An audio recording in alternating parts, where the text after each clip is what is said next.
Brought to you by the Every Dollar app. Start budgeting for free today.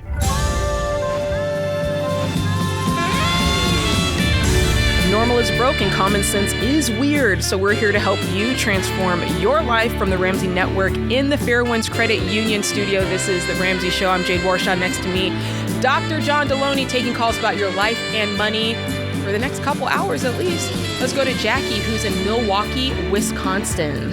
Hey, Jackie, what's going on? Hey, thanks for taking my call. Absolutely. How can we help? All right, so my question is basically, how do I stop sabotaging myself and my family and actually stick to a plan? A little bit of story. My husband and I, we make about $220,000 a year, but we have about $313,000 in non-mortgage debt. Wow. We have 3 kids. We're almost 40. We have no retirement, no savings. I make a plan. We've been through financial peace, so we make a plan every month, and I just blow it by like the 5th or 6th of the month. I have no self-control when it comes to telling my kids no to activities, trips, experiences. My husband says he's on board. He doesn't really help at all, so all of it really falls to me, and I have no self-control, so I'm just kind of struggling here. Why is that? Why do you think you have no self-control? Because there's got to be a basis for that. Is it that you just have this fear of losing out, like missing out, that you're feeling like, man, the time with my kids is short. I got to get it in. Like, what's the base of that type of impulsive spending? Yeah, and that's how I grew up. My mom was the same way. And now they're at retirement age, and they have no retirement. And I'm really worried for them, but that's kind of how she's always lived, is just, experiences come first and we'll figure it out later. So I feel like I need to get it in while they're, my son's almost 16. So I got, short time with him left, and I just feel like now or never kind of thing. Interesting. John, I know you have so much to say about this. You know what? Go ahead and go. You go. Well, I was just going to ask you, did you shower today? Yes. When you go out, do you put on deodorant? Maybe fix your hair. So. Yep. What? And here's what I want to. I'm saying something ridiculous, right, on purpose. I want to introduce to you that you do have self-control over certain parts of your life, and those are things that you've affirmatively said. This is important to me. This matters, and I'm going to do these things. And where anytime you're trying to change an action, right, and really live into a new identity, I'm a person who, ... It has to matter. There has to be a reason why I'm doing this. Because right now, what you just painted the picture for us is you wish you were like this. You wish you had retirement. You wish you had a budget. You wish you were a person that you could count on. But you're not going to. Because your mom did it. It worked out. It's you're worried about her, but it's fine. And you only have 2 years left with your son, so we're just going to do it. And you're certainly not going to do it just because John and I tell you to do it. So if you don't want to do it, then go do your thing. The internal war you've created inside your own chest is tough. If you want to get control of this thing, man, we can help you there. But what I don't want to do is I don't want to just sit here and you're like, no, I'm staying in this fire pit, and you keep holding the gas and the matches. Like, you're just going to burn yourself. I'd rather you just make peace with the path that you're on. My kid's 16. I think the best way to love him is to give him whatever he wants, whenever he wants, to always say yes to everything he asks. And if that's your path, I disagree with it. But, man, you go do that. Well, I think there's something that we can help you with in that today, which is to challenge even the validity or the truthfulness of that way of thinking. Because I think that sometimes we think that being there for our kids is buying them what they want and doing all of these, it's like more is more, but it's not always more is more. It's almost never more is more. I mean, think about just gift number one. If you and your husband lock arms here, and by the way, y'all make a ton of money, and y'all had 2 years that were uncomfortable, you'd give your 16-year-old the gift of seeing his mom and dad lock arms and do something really hard together. That's a blessing, because the world he's inheriting is going to take a lot of transition and change and hard work. And you would also like go out to 40-year-old him, and he would never, ever, ever have to worry about his mom and dad. You would take that from him. That'd be a gift. And I would wager those gifts are way more important than what, like, another trip. Exactly. And it's not like you're not doing any trips. It's the 10 of them. And I can also imagine a world where your husband is like, I'm not going to get on. Why would I keep getting on board? Because me continuing to get on board is just I'm sowing the seed of resentment, because I'm going to get on board. My wife's going to get off, and then we're going to fight about it. I'm just do whatever you want to do. So let me ask you this: are you done? Are you done? Yeah, I really am. It's very stressful, and I'm tired of it. Okay. The first place I want you to go, and then Jay's going to give you a clear path. The first place I want you to do when you get off the phone here, and we're going to hook you up with some free resources to get you started. I want you to make an appointment with a local therapist in your area, because you got history here, right? Yeah. Okay. I think it's time.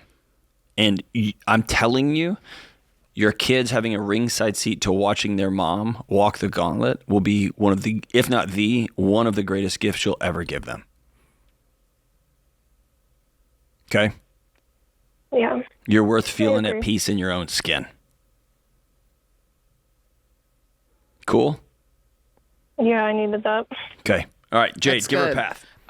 Well, dang, John. I want to make sure that you do get Total Money Makeover. I'm actually going to send you my book too, What No One Tells You About Money, because it definitely approaches this from a non-dollars and cents side. And I sense some of the things that you're saying, I talk about in the book, and I think it could really help just underpin whatever you get out of counseling and things like that. The debt, there's a lot of debt here. I don't want to try to rush through it in the time, but can I offer you something? I feel like I'm supposed to offer you something else instead. What I want to offer you is something that I think will help you with your kids. And I don't say much about this, but I lost my mom, and I'm going to tell you, the things that I remember about her are not the trips we took or the things we did. I think about how her face looked when I'd walk in the room, or if I hadn't seen her in a while and I knock on the door and she opens the door, and I think about things like that. I think about what her handwriting looks like. I think about little inside jokes that we had, things that made us laugh. I'm not thinking about an outfit she bought me or didn't buy me. I'm not thinking about the trip we didn't take. Do you see what I'm saying? And when I think about my kids now, the most intentional things that I can do are if I just tackle my son. You know what I mean? Mom's not a 42-year-old mom's not supposed to tackle her son, but he loves wrestling. So if I do that, I didn't buy him something. I didn't show up to another game because maybe I couldn't show up at the game. But the intentional thing I did was that night when I tucked him in bed, I tackled him and I wrestled him down because he likes that. And I just want to encourage you that your kids just want you. They just want to be around you. They want you to whisper something funny in their ear, make a poopy joke, whatever. Right. And I know your kids are older. They need a well and whole mom and dad. That's what they want. So.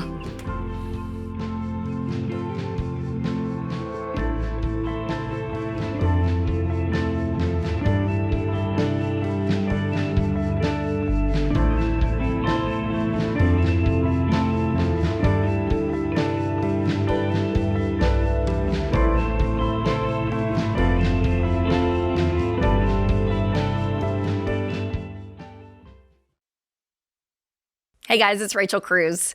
When it comes to life insurance, most people fall into one of two camps: the ones who make a plan to protect their family, and the ones who hope everything will just work out. But hope isn't a financial plan. When you get married or have kids, your money decisions aren't just about you anymore. Your income helps keep the lights on, pay the mortgage, and put food on the table. And if something happens to you, will your family have protection or uncertainty? Well, at Ramsey, we recommend term life insurance that 10 to 12 times your income with a 15 to 20-year term for the years that your kids are at home and your mortgage is still being paid off. That's why Winston and I have our term life coverage through Xander Insurance. They're an independent broker who works for you, shopping all the top companies to find the most competitive prices on coverage you need. Get instant quotes online in just minutes at Xander.com or call 800-356-4282 to get your family protected with term life insurance. That's Xander.com or 800-356-4282.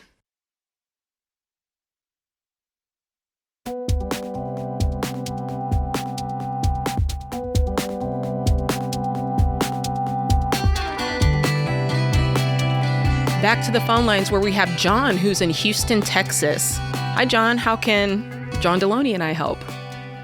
Hey, yeah, trying to be quick. I have a $184,000 car loan debt in my name. What? It got signed into my name. I didn't know the full details when my dad made the emotional financial decision, thinking he would make a lot of money. He's a black SUV driver, and his car, last car, transmission blew, whatever. And I thought it was going to go into his name and my truck would go into my name, but it didn't. It was doing fine for the first year, but now he's having to take care of his mom that has dementia, and he's been having trouble making payments, and he's looking for an investment. So I'm trying to figure out, I'm 21 years old. How in the heck am I going to raise a family with all this debt and missed payments in my name? Let me just clarify. I just need to clarify. It's $184,000 worth of car loan debt, but it's not just one vehicle. It's multiple vehicles. 3 vehicles. 3 vehicles. Can you tell me what they are? My truck's a GMC Sierra, 1500. Now, can I ask, your truck, that's not part of the discussion, right? Because that was, you signed for it, that's you. That has nothing to do with your dad. Technically, yeah, like it would be my truck if his cars were not in my name, yes. Okay. Just when you look at the title of that truck, is you're the only name on it, or has it got his name on it? Yes, sir. Yeah, I'm the only name on all 3 of these all right, vehicles. that's yours. You're the only name on all 3 of these vehicles? Yes. Oh, that makes I do not this have a co-sign. Dude, this is cut and dry. That makes this way easier. Yeah, brother. It's going to make things. I can give you all this story and hopefully help someone else struggling with this. Listen, it's not in your favor. Yeah. It's going to make Thanksgiving tough. It's going to make Christmas tough, but this is a pretty cut and dry solution here. Yeah. I had this in February of last year. No, I'm saying what you're going to have to do to make this right on behalf of you and your family and deal with the fallout of your dad taking advantage of you. You know what? Let's don't say that. Like you saying, I'm 21-year-old man and I signed my name to this thing. But the fact that your dad put you in this situation is... That's the problem. Dads don't do that to their sons. It's not supposed to happen like that. And what should be very simple, if he hasn't come to you and been like, let me make this right, I never should have done this, that's the problem. That's right. And the fact that He's been trying. He's been trying. What has he been doing?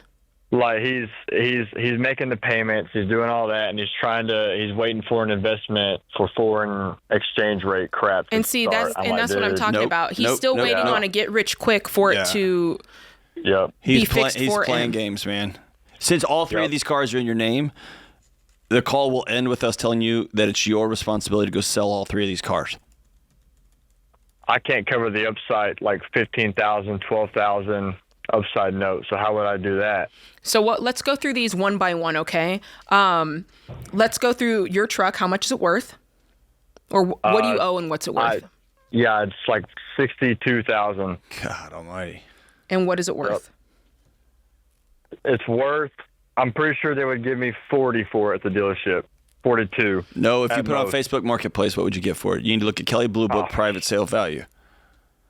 Shoot, I did not look into that. Like 25 on Texas Marketplace. Okay. I mean, maybe 30.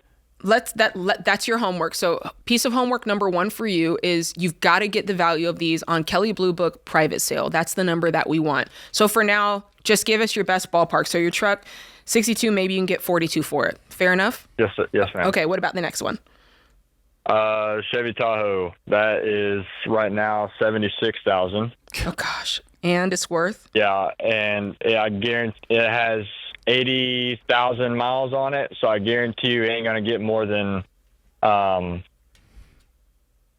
no way it gets more than 45. Okay. No way. But it still looks brand new. It's just miles on the vehicle. Understood. Okay, so well, again, that's part of your homework, and then let's estimate the third vehicle. Buick, I can get 40. No, I can't get 46. I can get 36 from it, and there would be a 12,000 upside note for sure. I've already tried doing that. So you're upside down 12,000. Yeah, for sure. Okay. With that Buick. So I would start. Here's the thing you have to keep in mind. The purpose here is to go down in debt.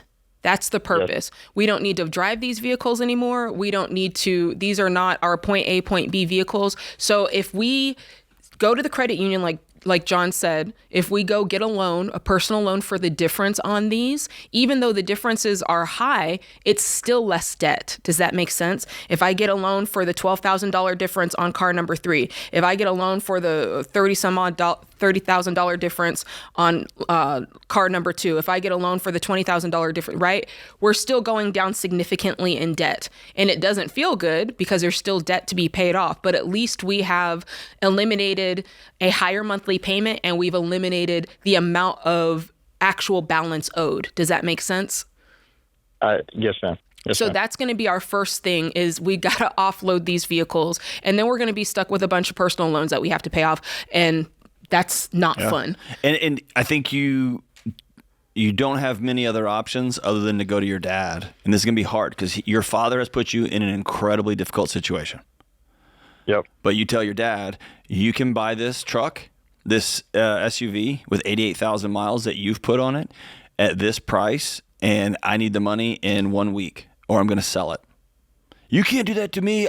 No, Dad. Yes, I can. This truck is in my name, and I have $180,000 in depreciating asset debt. Every day, the assets you hold go down in value, but that dollar amount you owe stays the same. So, Dad, you can buy this from me. You can go take a loan out if you want that burden. But I'm guessing that his credit is so bad. That's why he had you sign for all these. For sure. Yeah, because I was going to suggest to you, I mean, what you could do, I don't think your dad is going to do this, but you could have your dad say, hey, we're walking down to the bank. You're getting a loan for $62,000, and then you're going to turn around and give it to me so I can pay these, right? Yeah. But he clearly can't do that. That's why he said to you, son, put these vehicles in and your let me name. ask you this. How did you, how much money do you make a year at 21 years old? I make $4,500 a month, so plus overtime, I'm probably going to push around 75 at the end of the year this year. But I'm really blessed where I'm at. God has definitely put me in a really good position at work. But obviously it sucks because it's the only thing is, though, when I go trade in these vehicles or trade in one, it's like, how are they going to give me a loan when my debt to income ratio is way overscaled? I would be talking to the bank about that. Like, this is the problem. These are going to continue to go down in value, and we're going to keep going more and more upside down. This is going to help you and me out because the end result here is one of these gets repoed. Or all of them. And if these get repoed, then you're hardly getting nothing because you're going to sell it for whatever you can get for it, which is going to be, far less than what I can sell it for, Kelly Blue Book private sale. Like and just so you know how repo works, like let's say you take that car where you're $12,000 upside down on, you go sit down with somebody at a local credit union and you say, here's the deal. I'm 21. My dad took advantage of me. I got a huge mess and I'm doing the next right thing and clear this up. And I know my name's on this. I want a $12,000 private loan so I can take this, pay the difference and get this thing sold. Yep. If you don't get that done, they're going to take that car, they're going to repo it from you, and they're going to sell it, and then you're responsible legally for the gap between what they auction it off at to their friends. Auction. And the balance owed. So they're going to auction it at 20, and you're going to owe 40 or 50 instead of 12. So what we're telling you is this day of reckoning is coming. And if they say, sorry, sir, we can't give you a loan, say, thank you so much. I fully understand. I'm trying to do the right thing. And then go to the next place. And go to the next place. Okay. And I have to ask this question. I haven't borrowed money on a car in a long time, okay? So I'm naive when it comes to this. I can't wrap my head around how a bank would give you this much debt against 3 depreciating assets like this. With your income. It was a crazy salesman. Yeah, he was doing it for like 30 years. I know, No, but the interest rates have to be terrible. I'm talking about fraudulent. Praise God, the other 2 cars are only 8%. My truck, though, is 18%. So that's why my car loan is not freaking going down. I know. I'm trying to stay strong. It's so hard. Yeah, it is so hard. Face it. You have to go right through it, brother. That's yeah, it. and I hate that this happened, but the thing that you have to accept from this is there's not an easy piece to this. There's no part of this process that's going to be easy or comfortable or light or fast. This is going to be you leaning into something that's really tough and really frustrating and hard for a while. And I hate that for you. But it's just, this is how we learn. There's only one way, and that's through it.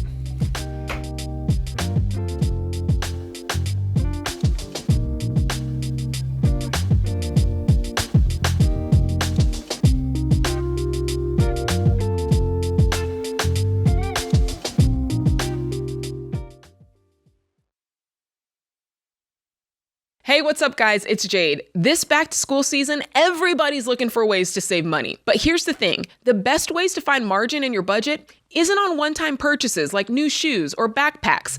It's on the bills that show up month after month. That's why I recommend switching to Boost Mobile.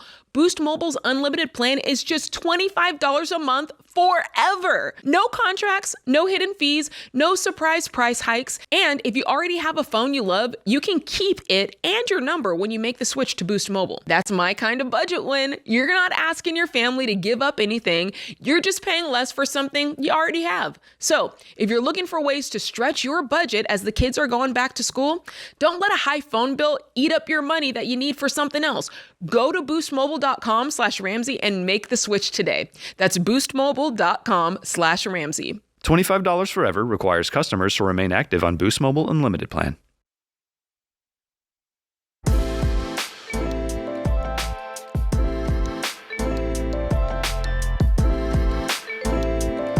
All right, everybody, if you're working the baby steps, just know that the best and fastest way to do that is by using EveryDollar. And EveryDollar is more than just a budgeting app. It's now the plan that we teach here built right into it, okay? So you can track your progress, you can get personalized recommendations and coaching specifically for your situation. That's going to help you free up more money and work the plan faster than ever. It's like having one of us walking with you every single day, showing you the next right step and holding you accountable. So start EveryDollar for free by downloading it in the App Store or Google Play today. Let's go to Avery, who's in Tampa, Florida. Hey, Avery. Hello. Thank you for taking my call. You bet. What's up? So me and my husband are debt-free. We would like to be in a better neighborhood and a slightly bigger house, but we want to keep our current house. The other goal that we have is to retire early. Can we get a mortgage for a second property, or would that sacrifice the potential to retire early? It might. Why do you want to keep, you said it's not a great neighborhood. What would make you want to keep the house? Well, it would be additional income.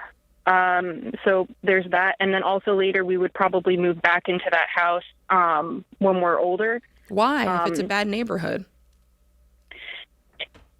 It's not a bad neighborhood. It's just, we could be in a better neighborhood.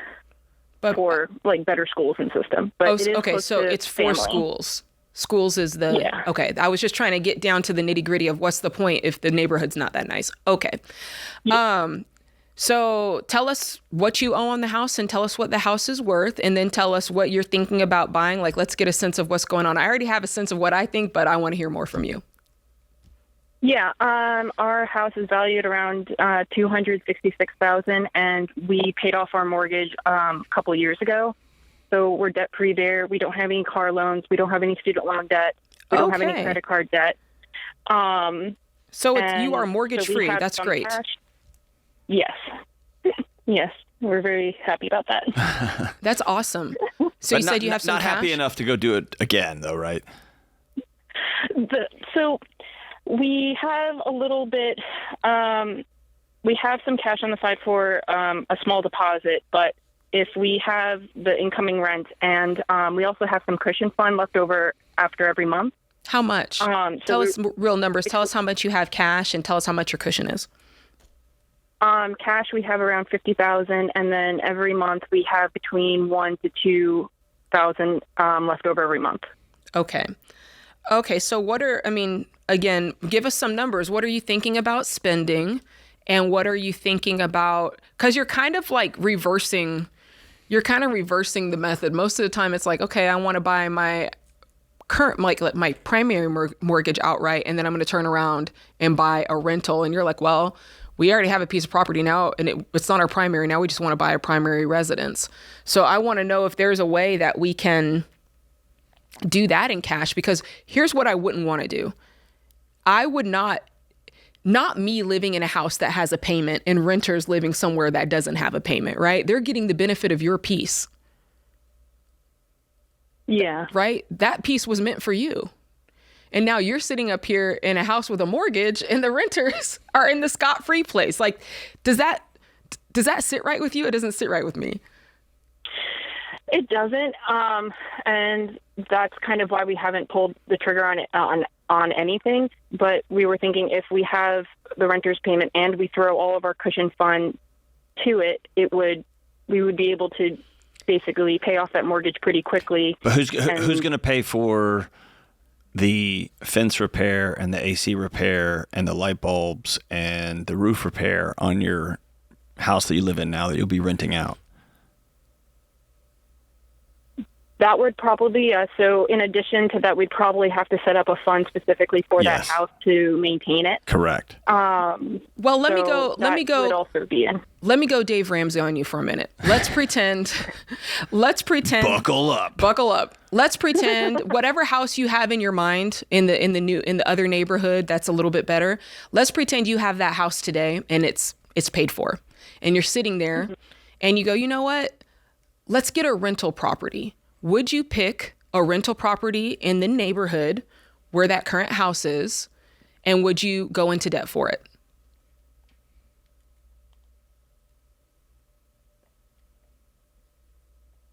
No. Are you there? No, no, I would probably not. I mean, I'm glad that you were really thinking about it. You were a long pause. Like, you were Jeopardy on that. I don't think you would, right? Yeah, no. So that's the way, that's how we need to think about this. I get what you're saying. We have this house. It seems like an asset. Why would we get rid of it? It's paid for. Like, I see your line of thinking, but what's missing there is the actual intentionality of creating the life you actually want, and not just letting things fall into your life by default. What you actually want is this house in the other neighborhood, is what it sounds like. And from what I can tell, what you actually want is a paid for house, because you went on and paid off this other house that you were living in. So those are the country roads. That's what we need to get to. So I think if you took this current house, went ahead and sold it and got the $266,000 or the $270,000 for it, then turned around and put it with whatever extra cash that you have, would that get you close to the house that you actually want? Yes. I like this. I love it. And then in a few years, if you decide, hey, we're going to move back, there will be a house for sale, and you can sell the one you have, and you can use part of that money to write a check for this house and pocket the other couple $100,000. Yeah. I like that. But what Jade said, I think double clicking on what Jade said, I want y'all to ask yourself, you and your spouse, like, the idea of rental property sounds good. I totally get it. And like for Dave, he's got a whole bunch of properties. It's awesome. But I want you to ask yourself, do we want to be landlords? Mm-hmm. Do we want to get calls on Thanksgiving morning that the sewer's backing up and we have to get somebody out there and pay for that? Do we want to get calls about the air conditioning going down while we're on vacation? Or do you want to pay 10 or 15% of that money that's going to be coming in that's supposed to be cash flowing the other house to a management company, and they are supposedly going to take care of it, right? So it's a different kind of life. And if that's the life you want to have, that's one question. That's one path. But I'm not hearing that y'all really want to be landlords. I'm hearing that y'all paid for this house. You like living there, actually, but life has happened, and you need different schools and different support systems, and all that's great. And you even want to move back one day. That's all awesome. Just do that in order. But it's all, like what Jade said, in service to what kind of life do we want to have? And the good news is, if you do this, Avery, if you take my advice, I'm not saying you have to, but if you do, you'll end up with a paid for house, which is exactly what you wanted. You'll end up in the neighborhood that you wanted to be in, which is exactly what you wanted. And because you don't have a mortgage payment, it seems like you're interested in building some kind of wealth. Otherwise, you wouldn't have considered a rental property to begin with. So instead of paying a mortgage payment somewhere, you can take that money and you can either invest it in the stock market and build wealth like that, or you can save up for a rental in cash one day. So if you do this, you're getting the best of both worlds, and you're getting it in a much more secure way that's filled with peace, and you get to be the benefactor of it, not some tenant. Okay. That makes a lot more sense. I And love like that. Okay. I feel like we solved the world's problem. Did we solve the world's problems, Avery? Yes. Good. I love that question. John, I love that because I think that the buzzword out there is real estate, Passive rental income, property, rental passive property, income. yeah. And don't get me wrong. Like, I think if you purchased a house and you purchased it the right way, the way we teach, and you messed around and did what she did and you paid it off, like your first thought is like, I got to keep this. I got to hang on to it. And you're about to do something she did, which is you're about to enter back into a situation that you worked so hard to get out of. And I think it's always asking that question. What do you want your life to feel like? What are you aiming for here, right? And if you're aiming for peace and paying off our house brought so much peace to our house, then don't go back into an unpeaceful situation, right? Let's and I also want to point this out, Avery, because of the way y'all chose to do this thing, not owe anybody any money, get this house paid off, y'all can do whatever you want now. And that's a cool thing. I know when you have multiple options, it can feel heavy. Be grateful. Y'all have put yourself in a position to have multiple options.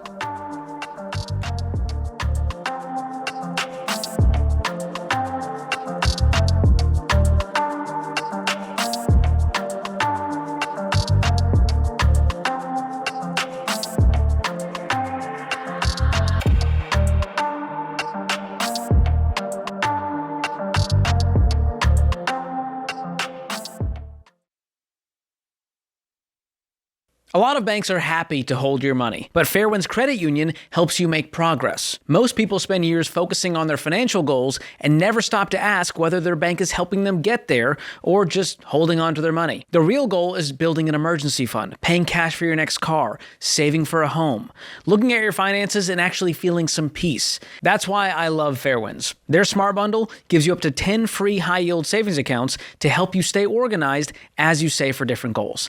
Plus, early direct deposit and no monthly fees. And you get support from real people who want to help you win with money.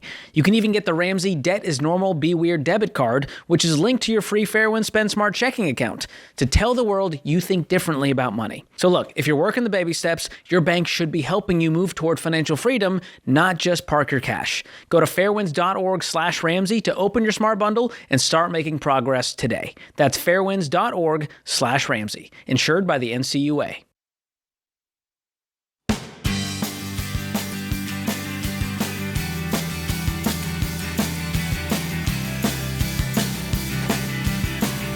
Right on back to the phone lines where we have Dane, who's in Denver, Colorado. Hey, Dane, what's up? Hey, how's it going? Not bad. How can we help today? You too. So I have a question. It's about a home purchase. I currently save 32% of my paycheck. That's because of, I guess, diligence, but also I kind of have to. I work for the state, and they require that they pull out so much, and then it's met. So that's the reason it's a little high like that. But the state requires you to take 32% of your income?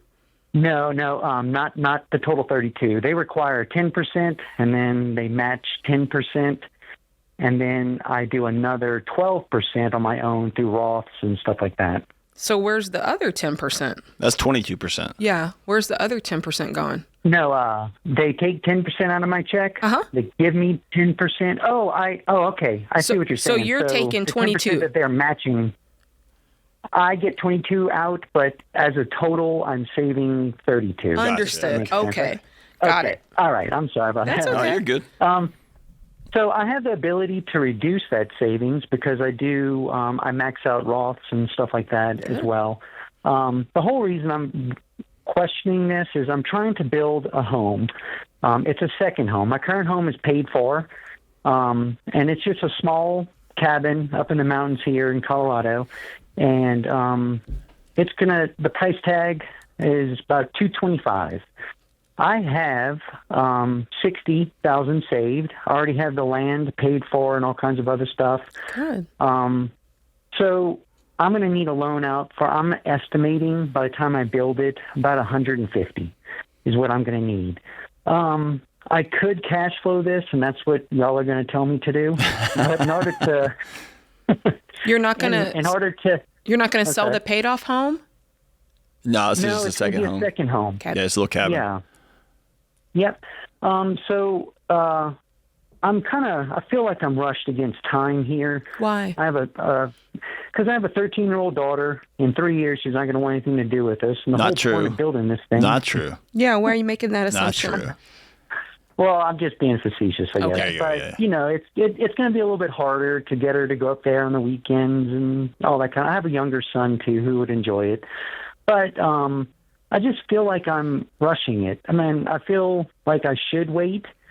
But by the time I get this cash flowed, it's going to be probably 5 years down the road is what I estimate. And she'll be 18 years old, going off to college, and it kind of defeats the point, in my opinion. Can you, so what I'm hearing in a more abstract way is what you really care about is creating memories.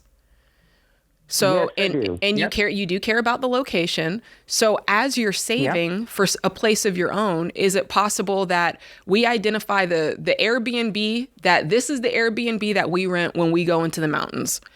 And it's not ours, but we go as often as we can, and we create memories there. And then when the time comes that we're able to buy our own place, no time was lost. We just now go to a different place to create memories.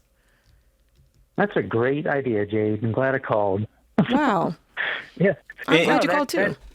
Like Yeah, it's making its way around the internets that, like, you know, kids when they turn 18, they don't want to be around their parents, whatever. Dude, I've worked with teenagers and young adults and their families for more than 25 years, for a quarter century.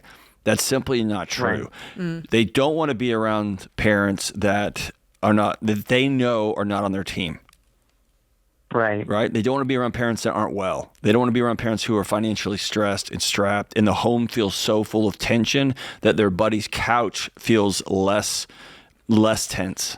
Right. Even though it's grosser and more uncomfortable, like logistically, it's still, I can just drop my shoulders there. And so, create. I was going to suggest get a camper out on y'all's piece of land. Get a silly camper that makes some memories with. And here's the other side. We do that. And dude, I'm wrestling with this myself.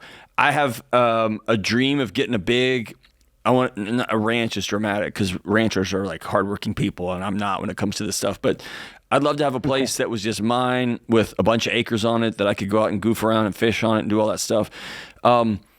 And I got a 16-year-old, and I have that same clock that's ticking down. But here's the other side of it. And it just occurred to me a few months ago, so I'll just pass this along, just me and you and a couple of million people listening. What if my son goes to college somewhere else?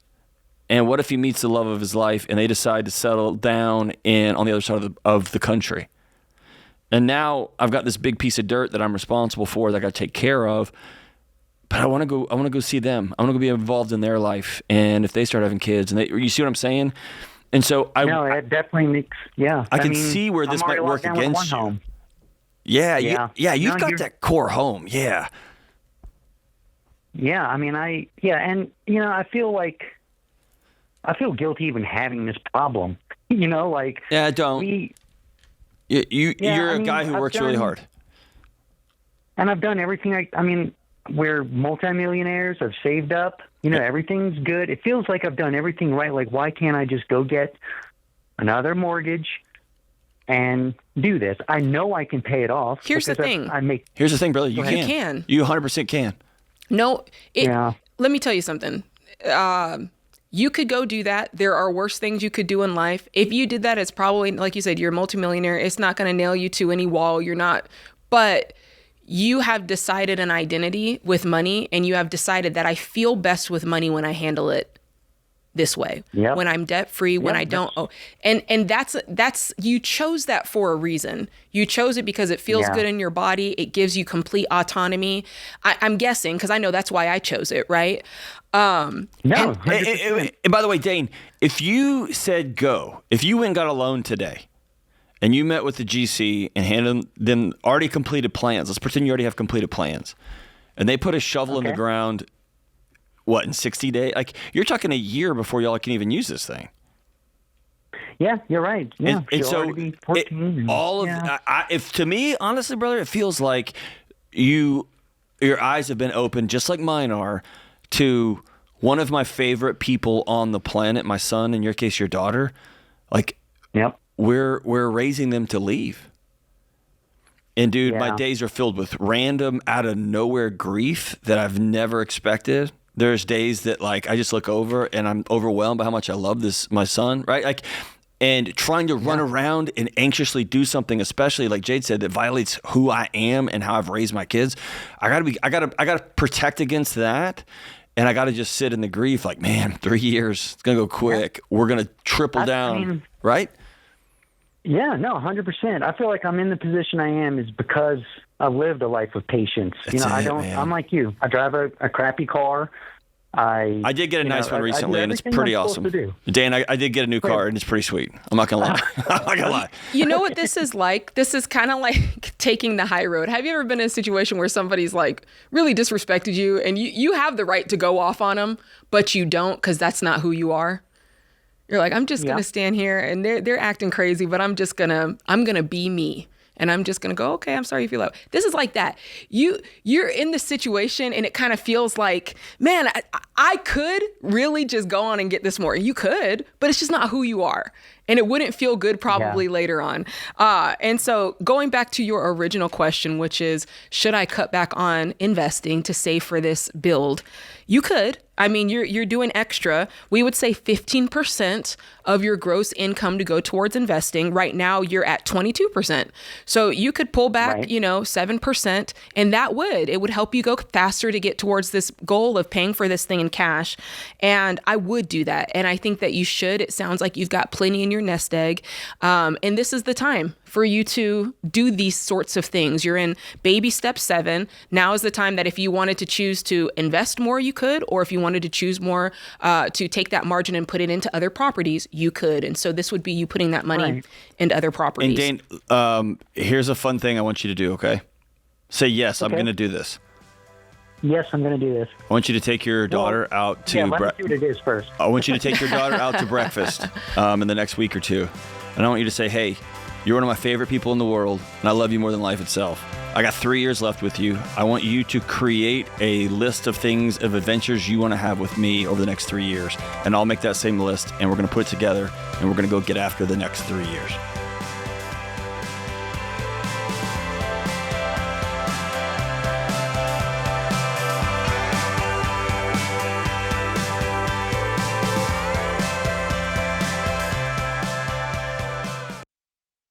Hey guys, it's Rachel Cruz. If you're working the baby steps, every major expense deserves a second look. And healthcare is one of the biggest expenses in most families' budgets. And that is why I recommend that you check out Christian Healthcare Ministries. CHM isn't insurance, it's a health cost-sharing ministry. That means members help pay one another's medical bills, and they've been serving Christians since 1981. CHM programs start at just $115 a month. And here's why that matters.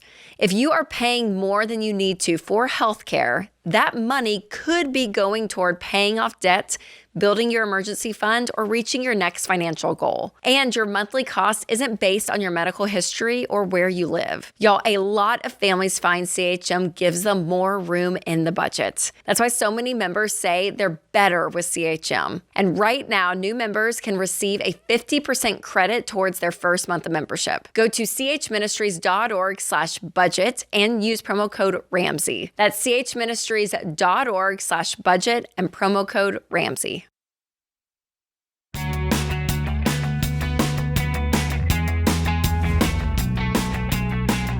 All right, back to the phone lines where we have Jared, who's in Cincinnati, Ohio. Hey, Jared, how can John and I help today?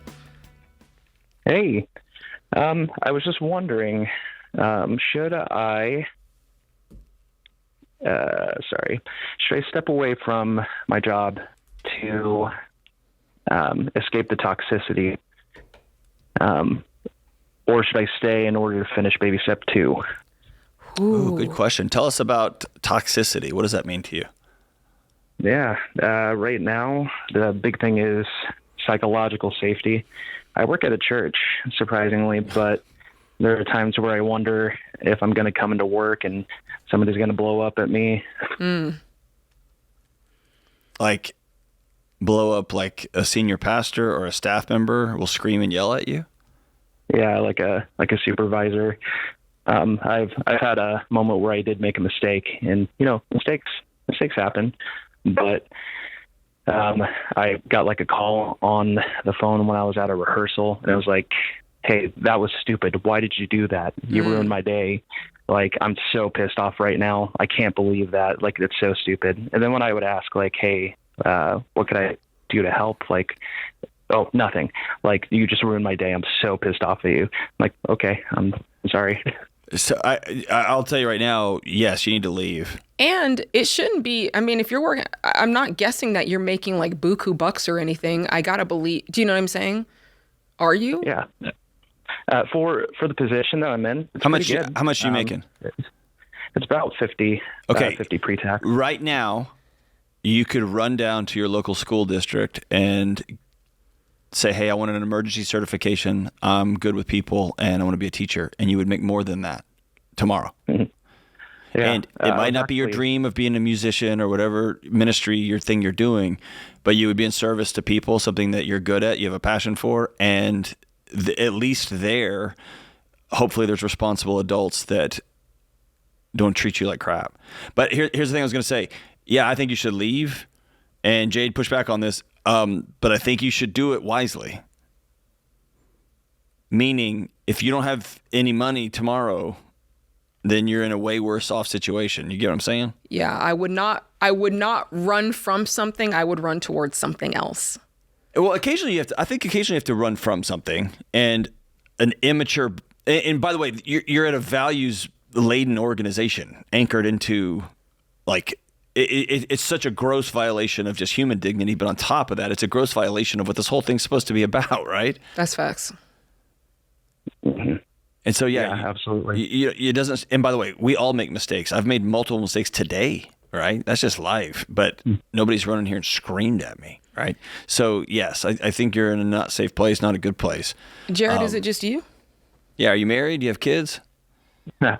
So that's where the fun begins. So we're almost done paying off $250,000 in debt for student loans. Mm-hmm. Where we have enough in savings to pay it off today. Oh. But we just had a newborn, our first child, so that adds a little bit to the complication. I was telling my wife I would love to, take up a trade, maybe do CNC machining, since there's so much of that around here. Mm-hmm. I'd love to do a trade or some kind of certification.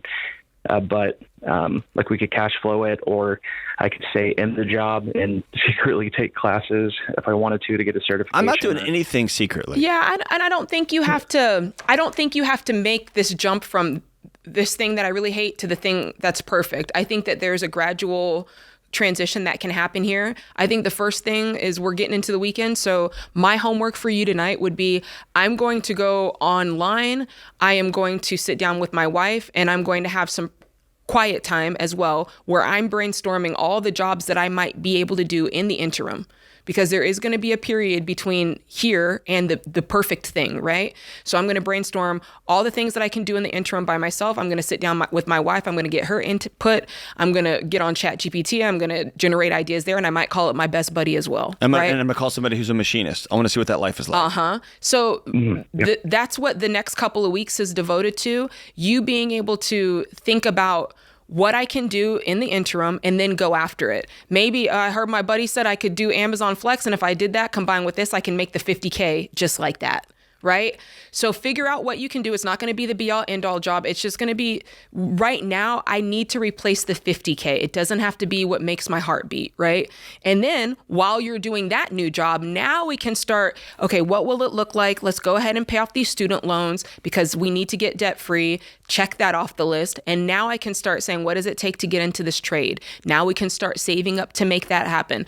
So there's a timeline here that I want you to walk down. I don't want you to feel like you have to do this all in one swift motion. Does that make sense? Yeah. Mm-hmm. Instead of 0 to 100. Yes. Yeah. And here's the psychological medication I want you to take, not real meds, okay? I want you to catch yourself and commit over the next few weeks to not having imaginary conversations with people that you work with where you just finally let them have it. And you get these mic drop moments and you win, because I know you do that, right? Sometimes. I do it a lot, okay? But here's the thing. Your body has a hard time telling the difference between a real fight and one that you're spinning up in your mind, but your body wears the stress either way. And when your body wears the stress, so does that newborn, so does your wife, so does the people you're trying to love at your church who have no idea that there's some kind of awful person, leading that place. And so commit to, I'm going to do what's the next right move for me and my wife and for my new baby, for us. And I'm not going to give 1 second of my precious time with my family, with myself, with my job search, focusing on these imaginary conversations. I have to ask, is there somebody at your church you can go sit down with, or is this like an executive? That's another one of the toxic things. Somebody who is like HR, I was encouraged by my supervisor not to talk to, even though that's their job. So like I can talk to somebody, but yeah, get out of this mess. Get out of this mess so far away from it. Yeah. And this is how crap gets swept under the rug. This is how people get hurt, and it just kind of goes away.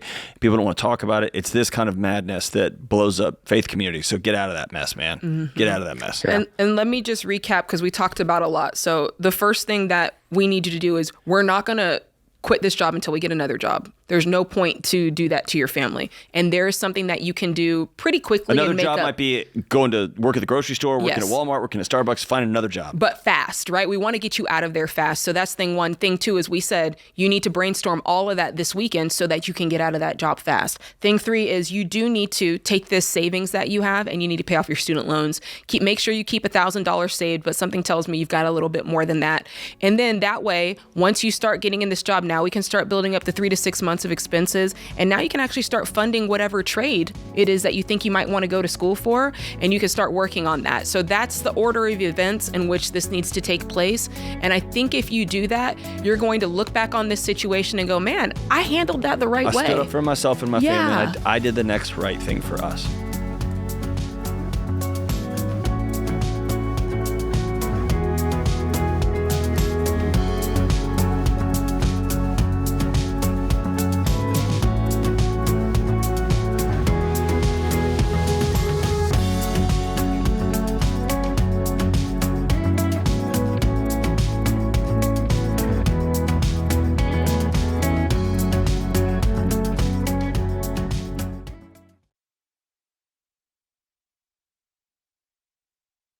This show is sponsored by BetterHelp. Hey, it's Delony. Listen, BetterHelp just released their annual State of Stigma report. It's full of tons of data about why so many people avoid getting help for their mental and emotional health challenges. Here is one data point that really stood out to me. More than 3 out of 4 Americans reported anxiety or depression symptoms in the previous 2 weeks. If that's you and you're carrying stress, anxiety, or depression, or symptoms of these things, just talking to someone can help you more than you realize. I recommend BetterHelp.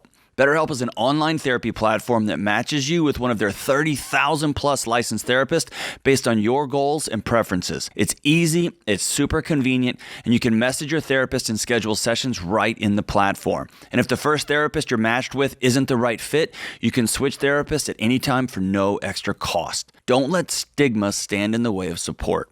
Visit BetterHelp.com/Ramsey and get 10% off. That's BetterHelp, HELP.com/Ramsey.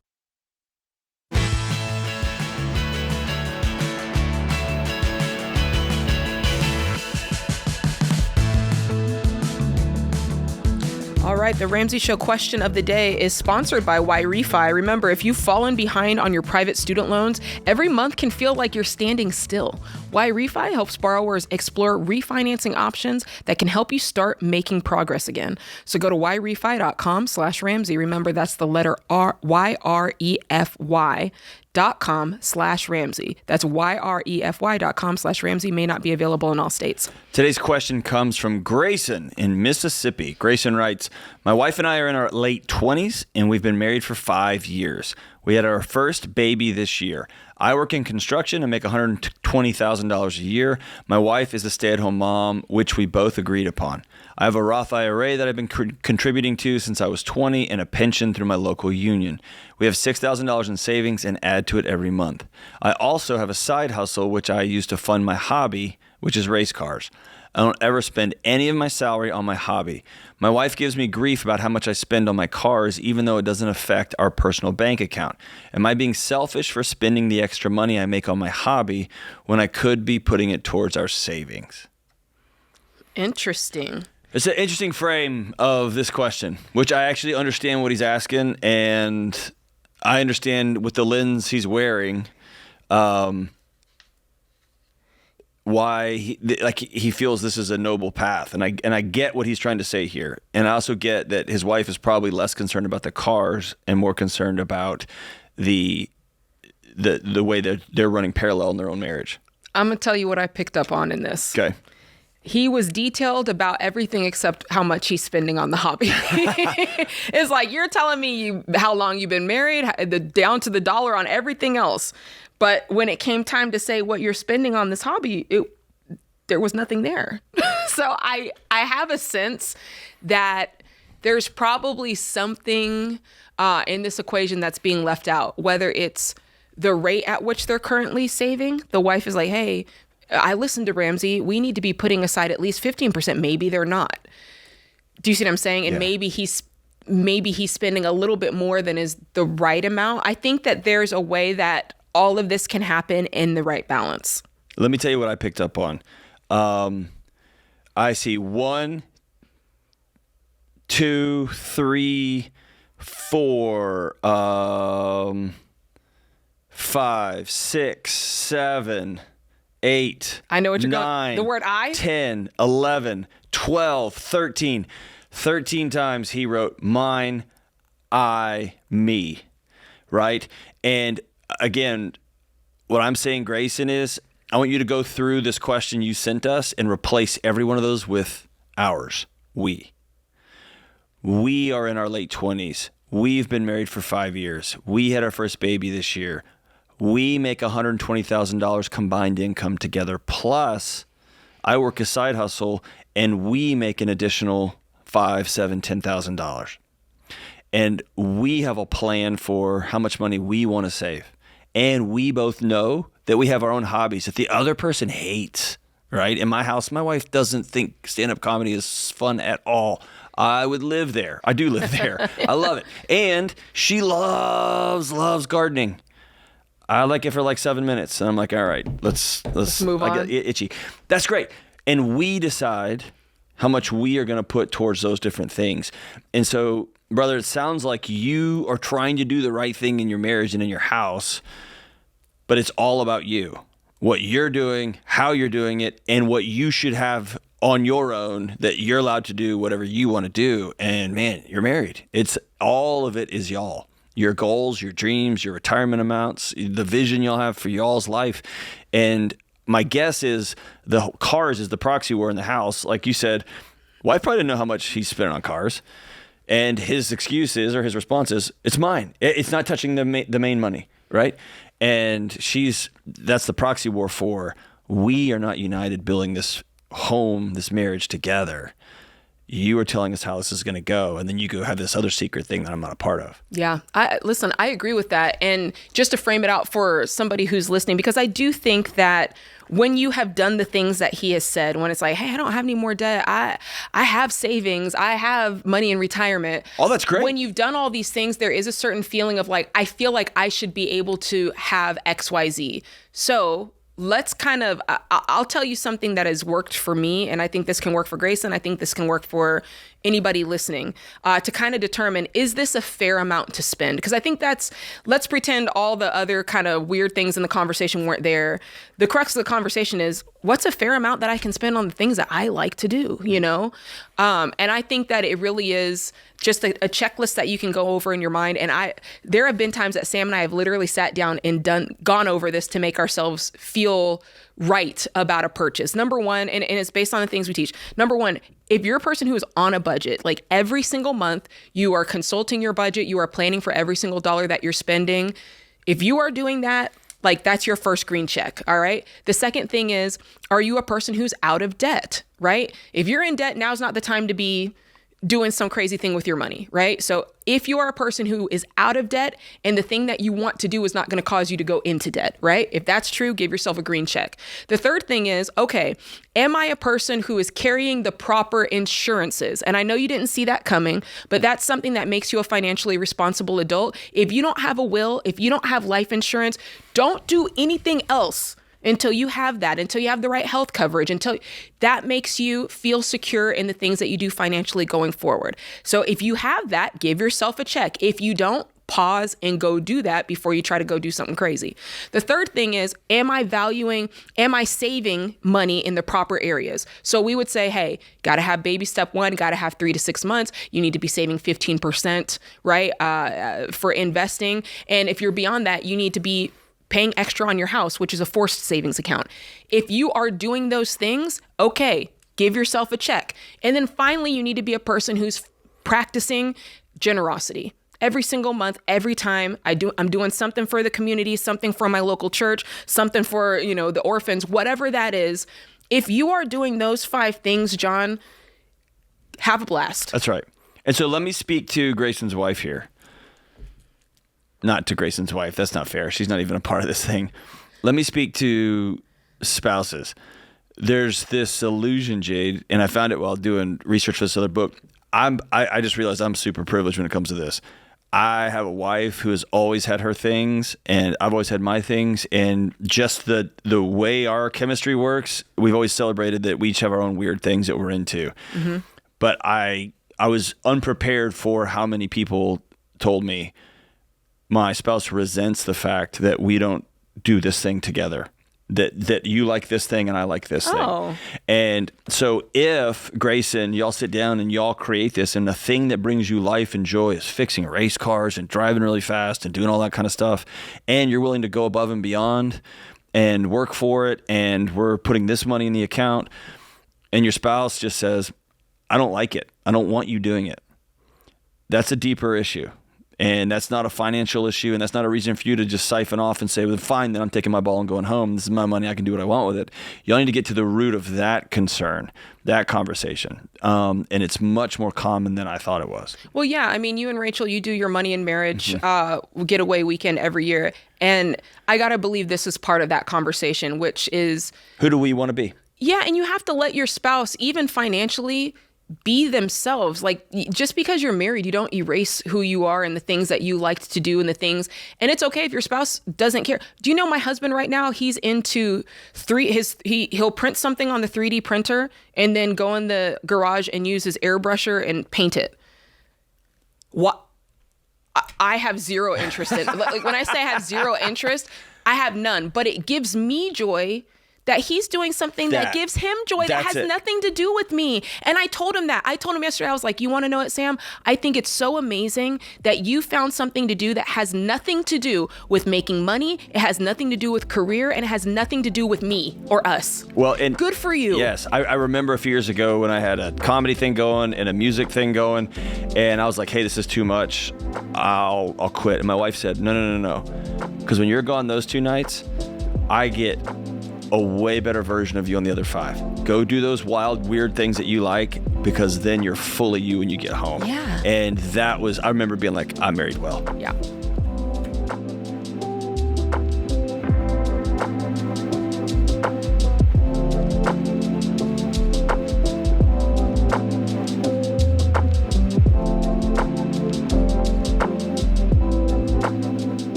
Hey, what's up, guys? It's Jade. Back to school season is here, and that means you've already got enough on your plate between dropping the kids off at school to taking them to practice, or maybe you've got a kid driving off to college. Either way, you rely on your vehicles to keep life moving. That's why I trust Christian Brothers Automotive, because the last thing you need is car trouble. And one thing I really like about Christian Brothers is their digital vehicle inspection. They show you exactly what their technicians see, so you're not left wondering what's wrong with your car or whether the work is actually needed. You get honest recommendations, repairs you can trust, and the confidence that comes from knowing what's really going on under that hood. Think of it like a report card for your vehicle. And the best part is, every repair comes with their nice difference warranty, 3 years or 36,000 miles, whichever benefits you more. Give yourself one less thing to worry about this school year and go to cbac.com/Ramsey to schedule your service and get 10% off your visit. That's cbac.com/Ramsey. 10% off, up to a $250 value. See store for details.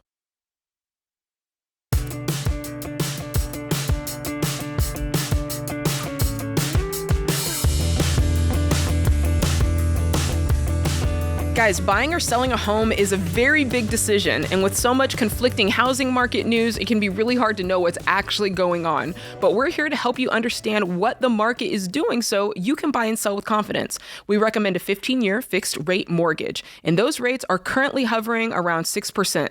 But don't wait on a rate that you can't predict. Date the rate and marry the house. That's what they say. Remember, you can always refinance later. And remember, no matter what the market is doing, only buy when you're financially ready so that home ownership feels like a blessing, not a burden. Now, the median home prices did dip below $429,000 last month, which is a 2.4% decrease from the previous year. Now, that's great news if you're ready to buy. And remember, 1 in 5 listings had a price cut last month. So if you have room to negotiate on price or repairs or closing costs, do that. We want trusted advice on the housing market. That's what it boils down to. We want to know the weekly mortgage rate updates and free tools to buy or sell with confidence. If you want that, go ahead and go to RamseySolutions.com/market or just click the link in the show notes. Alrighty then, we've got Dan, who's in Philadelphia, Pennsylvania. What's going on, Dan? Man, I'm too blessed to be stressed, too anointed to be disappointed. How are you guys doing? Okay, I know that's right, Dan. Dude, what's up, dude? So, been married for about a year and a half, and my wife and I tried to start having a kid about 6 weeks ago, and she's 5 weeks pregnant. Hey! Dang. That's what I'm talking about. Way to go. Congrats, man. Yeah. Thank you. So, question boils down to, what do I need to look at putting into a sinking fund for just medical expenses that are going to be approaching us for the next 9 to 12 months? I love that, Dan. Thinking ahead. Good dad already. I love that. So around here, the way we teach is if you're currently walking the baby steps, to pause them and stack up cash, which is what you're trying to do right now. And a good rule of thumb there is to look at what is your deductible and what is your out-of-pocket max. That's a really great thing to aim for, because then you're saying, hey, no matter what, I know this is the amount that I'm on the hook for, and I know this is the maximum amount that I could be on the hook for. You see what I'm saying? And so let's say your out-of-pocket max is, I don't know, $4,000. What do you think it is? I believe it floats a little closer to 7. Okay, 7,000. Yeah, that feels about right. So that would be my goal. If I can get that, that's a very good goal. Let's say you knock that out very quickly and you go, okay, what else? Well, the things I'd be thinking about are, if there's a NICU stay, if there happens to be an extended stay in the hospital, God forbid, I'm not putting that on you. But if there were, we'd need meals. Maybe there'd be some transportation, those sorts of things, right? So those are the types of things that you want to save up for. And yeah, ultimately stack what you can, stack as much as you can. And then once this baby gets here, you're going to have a pile of money sitting there, and hopefully everybody gets home safely. And then you can take that pile of money and throw it at whatever your next goal is, whether that's paying off some debt, stacking up 3 to 6 months of expenses, or even a down payment for a house. Okay. Thank you. I appreciate it. You are Good very call, welcome. man. What a Congratulations, great call. dude. Absolutely. All right. We've got Ashley up next. She's in Tampa, Florida. Hey, Ashley. How can John and I help? Hey, how are you? I'm Ashley. I'm 31, and I'm trying to decide whether I should sell my townhome or keep it as a rental. I bought it for $107,000 in 2019, and it's worth around $160 now. But the HOA has basically doubled from $378 to $632 a month. Oh, Lord. Yeah, it's a lot, and it's not the best HOA, I'll say, and they're planning to increase it again in October. So, gosh, if with that HOA, even if you sold it, why would you keep it as a rental? Don't rent it. Just get out of there. Okay, yeah, that was my thought, because it's empty now, and I've been like either putting it for rent or for sale, and I can't even seem to get what I want for it as a rental. Why isn't it selling? How long has it been on the market? I haven't had it on the market yet, but someone I know might be interested. Okay. In the property. Mm-hmm. If that doesn't work out, call a Ramsey Real Estate Pro and have them list that house and get it sold for you. Yes. Because right now it's weighing on your soul more than the financial weight. It's just killing you. And it makes you mad every time because you probably like living there and the HOAs kind of run you out. Like, just cut that cancer out of your life. Yeah, absolutely. Well, my life has moved on a bit. When I used this as my primary residence, it was really good for me because I house hacked and had a renter in the second bedroom. So that was paying my complete mortgage, and I basically got to live like mortgage free, which was nice. Yeah, that is nice. Where are you living now? So I'm living with my boyfriend, and I don't see us living in here again. And due to my business, being more downtown makes more sense for me. So let's say even if it didn't work out, I'd still probably want to try to find a rental downtown. Like a 1-bedroom apartment downtown or something? Yeah, you're a roommate, anything to save money. But the goal is, this person I'm with, I see an upward trajectory for us. And my goal is to be debt-free by the time we have children so I can be a stay-at-home parent. Gotcha. Okay.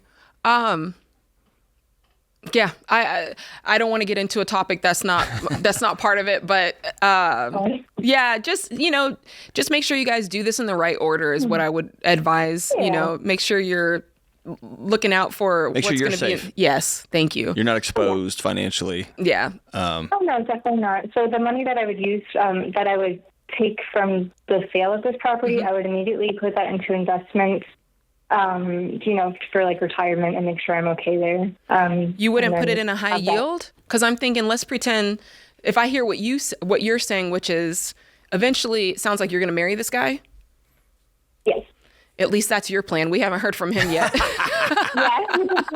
So if you guys think you're going to get married, which you think at some point you're going to want a home together, hopefully he's contributing or he's got something to offer financially on his end. Now you've got this pile of cash too. If this horizon is less than 5 years, I don't know if it is, and I'm not rushing you. But if it's less than 5 years, I'd probably keep it in a high yield instead of investing it. That way you could put it in either to help pay off, quote unquote, y'all's mortgage, or if y'all want to buy a house that maybe somebody else you used to date used to be in this house and you don't want that anymore, which I wouldn't blame you. Y'all want to get a place or y'all want to get an apartment or whatever, then you've got that accessible right there. Okay, yeah, that makes a lot of sense. I have a high yield already, so that would be easy. Yeah, and then if beyond that, if something you guys finally get stabled and there's a big chunk sitting there, then you could turn around and invest that. Or let me go dark, just because that's what you do. I wouldn't have a job if everyone's plans worked out. I wouldn't have a job, and so I have a good job because very few people's plans work out. Also, if you have this money in a high yield savings account and y'all do break up and you have to get out of here this weekend, then you get to spend that next weekend grieving and being sad, not also wondering where you're going to live. True. You know what I'm saying? So it will be some peace. And also, what other debts do you have? So I don't have any credit card debt. I have right now this house, which I have about $85,000 left on it. Okay. If I sell it, then I'd profit that about $40,000 after everything.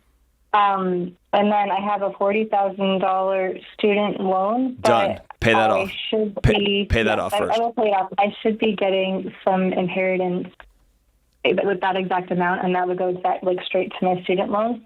If that doesn't work out, as plans don't always work out, I will, put everything I can monthly toward this student loan until it's knocked out completely. Well, but if you get a $50,000 check from selling your house, I would take that money and put it towards my student loan. I want to know about the plan of the inheritance working out or not working out. Is this based on you don't know if you're in that person's will, or what's that based on? No, it's the weirdest thing. So my grandparents had a property in the Hamptons, and it's on an Indian burial ground, and so I think like the city and the state are fighting for this piece of land. So there's a lot going on here, but what John is saying is exactly right. Take the equity from the house as soon as you get it. Take it, pay off your student loans, be debt-free. Free and clear. That's what I would do immediately.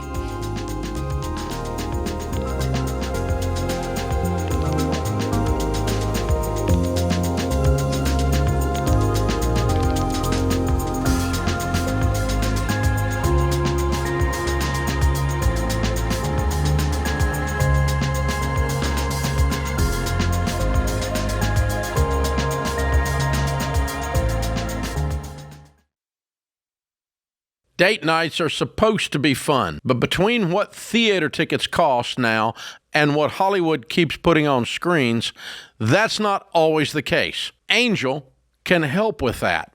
They make movies and shows your family can feel good about, and right now they have a deal worth knowing about. Become a premium member of the Angel Guild today, and you'll get access to Angel's entire family-friendly streaming library, free tickets to every future Angel theatrical release, and 2 free tickets to their new film, The Brink of War. It's about the 1986 summit in Iceland where President Reagan and Soviet leader Gorbachev faced off. It's a great movie, worth seeing on the big screen. And the best part is, when you use promo code DATE NIGHT, you get 4 months free on an annual membership. That's a great deal, and will mean some great date nights. Go to angel.com/Ramsey, become a premium member of the Angel Guild, and use code DATE NIGHT. That's angel.com/Ramsey, or click the link in the description. Limited time offer. Visit angel.com/Ramsey for details.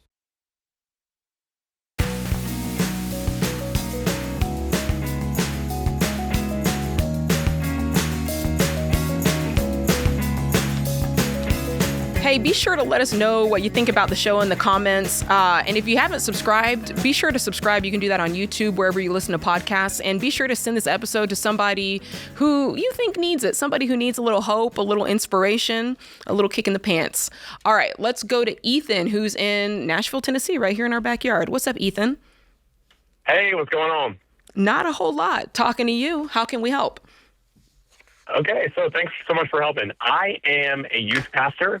My wife, she also works in the same church as I do. We really get the privilege of working alongside the next generation. She's a worship pastor for the next gen, and I'm a youth pastor, and we have over $100,000 of debt. And one of the things that students have been asking us, going out of high school, going into college, is like, hey, should we go to college? Should we go into debt? Is that something wise to do? And we're really kind of feeling this tension between like faith and wealth and talking about it. Can you help me maybe give good advice for that? Yeah, I can. I love the question. I'll look at it from just the facts of the situation, which is over here, we believe that the borrower is slave to the lender. There's just a piece of that is not only true, but biblical. So I hope that kind of ties in with where you're at.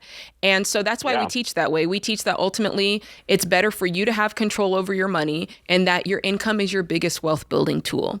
Therefore, if you can avoid the pitfalls, you are going to launch yourself into a life that's full of financial peace, a life of financial freedom. You're going to be able to build wealth. You're going to be able to build healthier relationships. You're going to be better in your career because you're not going to be stressed by financial strain. And insanely generous. Yeah. Right? Yeah, definitely. One of my friends tells me, you don't have to have money to be generous. You have to be generous, but also it helps to have money to be generous. Absolutely. I mean, no one's going to dispute there's different ways of generosity, right? You can be generous with your time and your talents and all these different things. But people want cash also. So there's that part of it.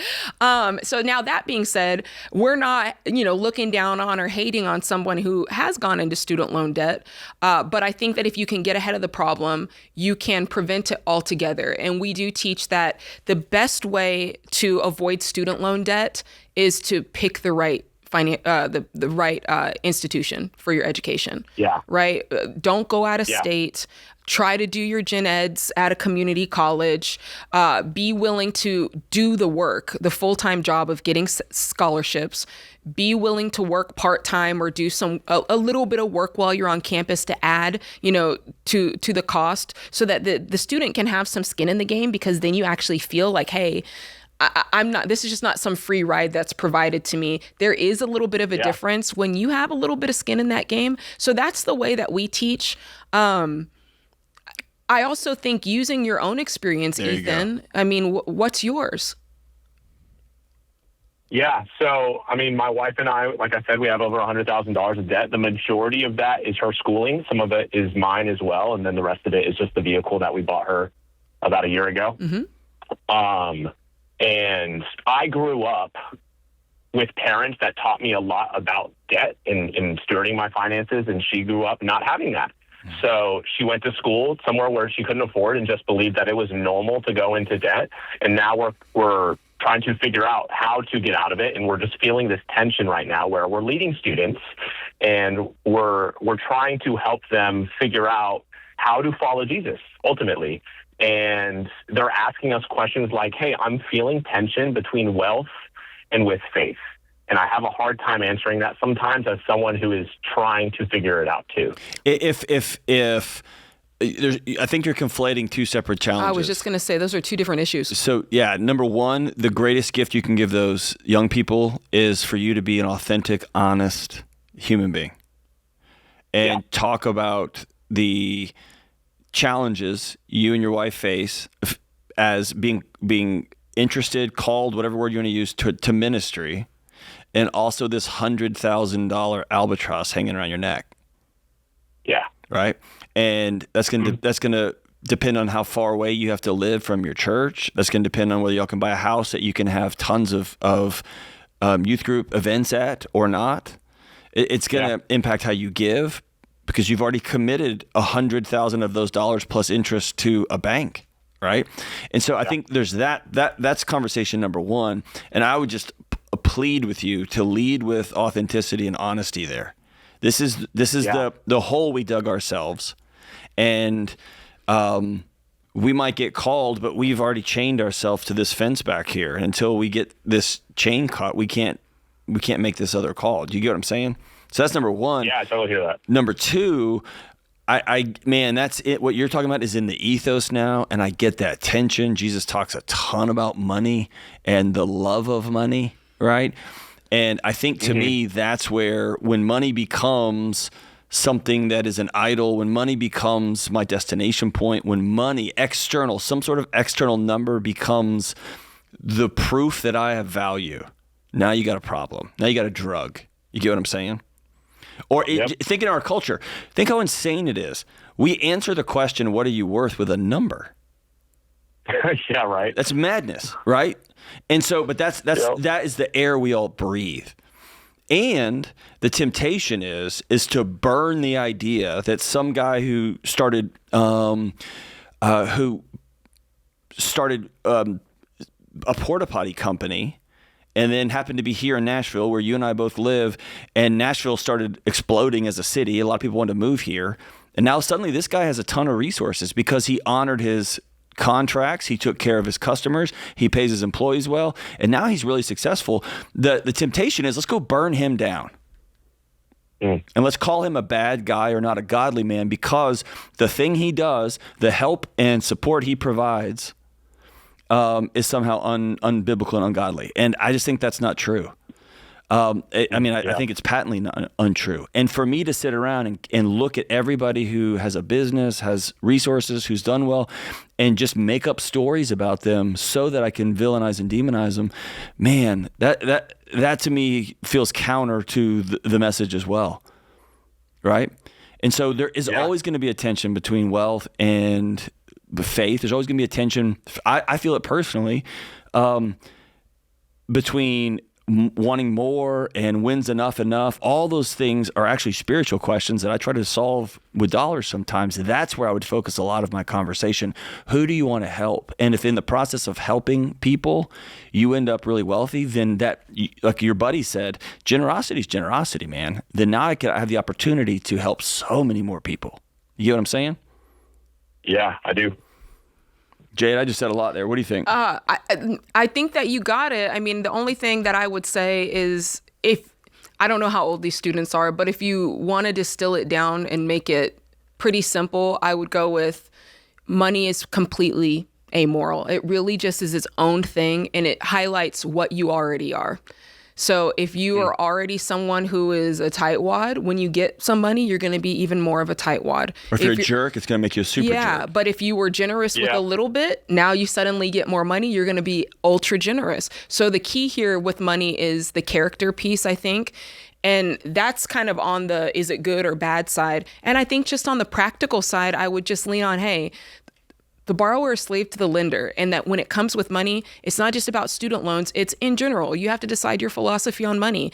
And use your own story. That's what I do on this show every day. I use Sam and I's story of being, in $460,000 of debt, and they're going to learn the most by you talking as a real person and saying, man, my wife and I, we had student loan debt, and this is what it's caused. And this is what this is ultimately what our goal is. We want to get out of debt because it's stealing from us. And we want to be able to be in a place where we can be generous and do. And I think that people are going to relate to that far more because it's coming from a genuine place, and it's coming from a lady and a guy that they trust. Have your students, would be cool if you did a series, but have your students invite them over to your place and y'all watch the Borrowed Future documentary that we put out a few years ago about the student loan crisis. I think that would be eye-opening for them, and it would give you and your students a lot of talking points. But there's a lot of messaging in the world right now about how the idea of wealth is inherently evil, instead of the use of wealth can be evil, and it can also be really, really good.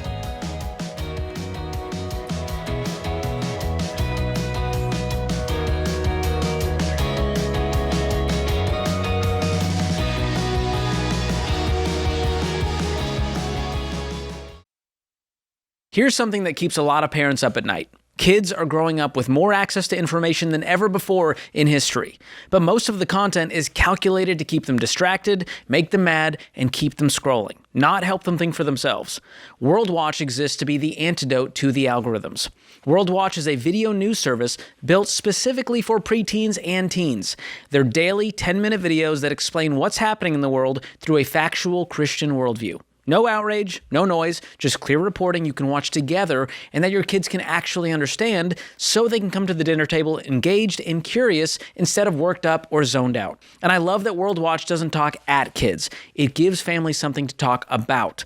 Because when my kids are older, I want them to be able to think for themselves and separate news from noise. And right now you can try World Watch free for 30 days. Click the link in the description or go to worldwatch.news/Ramsey and use promo code Ramsey to get started. The Ramsey offer includes your first full month free on top of the standard 7-day trial. That's worldwatch.news/Ramsey.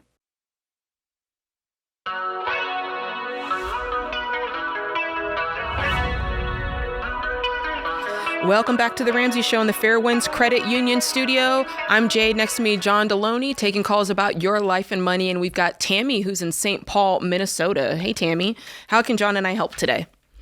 Hi, John and Jade. I'm so excited to talk to both of you. This is great. Awesome. Can't wait. Yeah, my husband and I are on baby step 6, and we've been working really hard toward the goal of having our house paid off by my 50th birthday. That's such a major milestone. That's cool. That's coming up this February.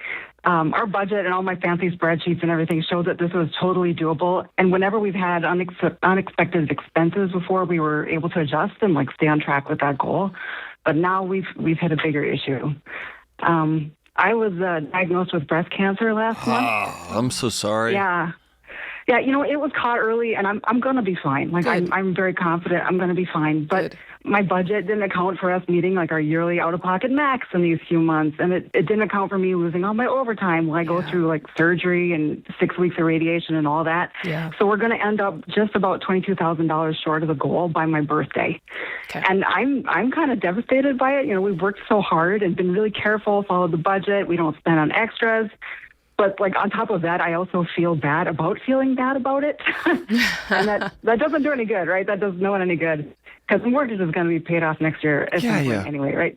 But it's going to be hard enough to hit 50 as it is, and before I was kind of looking forward to it, with the mortgage payoff. Yeah. Yeah, but now it's like hitting a brick wall, so... All right, let me jump in here, Tammy, because, I feel myself rising up here, okay? Okay. I'm going to tell you... I'm going to ask you a question, and I'm going to tell you something that maybe has never been said on the Ramsey Show ever, okay? Okay. Here's my question for you. What did the paid-off house signify for you? Oh, freedom, stability, a lot of, less stress in my life, and just a major milestone, the finish line at the end of a marathon. It was going to be just a great event. And are all those things going to not happen in April when you pay it off instead of February? It will, but in the meantime, I'm hitting 50. Yeah, so here's what grief does to us. And I say grief, I'm holding it loosely, and there's some very acute grief, like big, heavy stuff. Yeah. It tends to kind of act like an ooze, and it just takes over everything. Mm-hmm. And so you are right. I'm in my late 40s. I totally get it. I'm excited to turn 50 one day in a few years. And also, I've got some miles on my body. I know I'm over halfway done. And I don't like that. Mm-hmm. Especially my kids are getting older. Like the thought of that, right? And so there's grief involved with that. And you have a lived experience that everyone I've ever sat with who was faced with some sort of cancer is this strange terror that my body tried to kill me, right? From the inside out, right? And so that's a grief. That's a fear. That was not on our bingo card. That's a frustration. And then, man, when you put that in context and you have an honest conversation with yourself about how have I lived these first 50 years? Am I the person I want to be? What are some great experiences? What are some things I want to do differently in my back half? Who do I want to be when I'm 60, when I'm 70, when I'm 80? And start looking that way. And then you have an honest grief conversation, and not conversation, but season with the cancer. Like health-wise, you're going to be okay. Financially, you're going to be okay. But there's still that lingering betrayal. My body tried to kill me, right? Mm-hmm. And being there...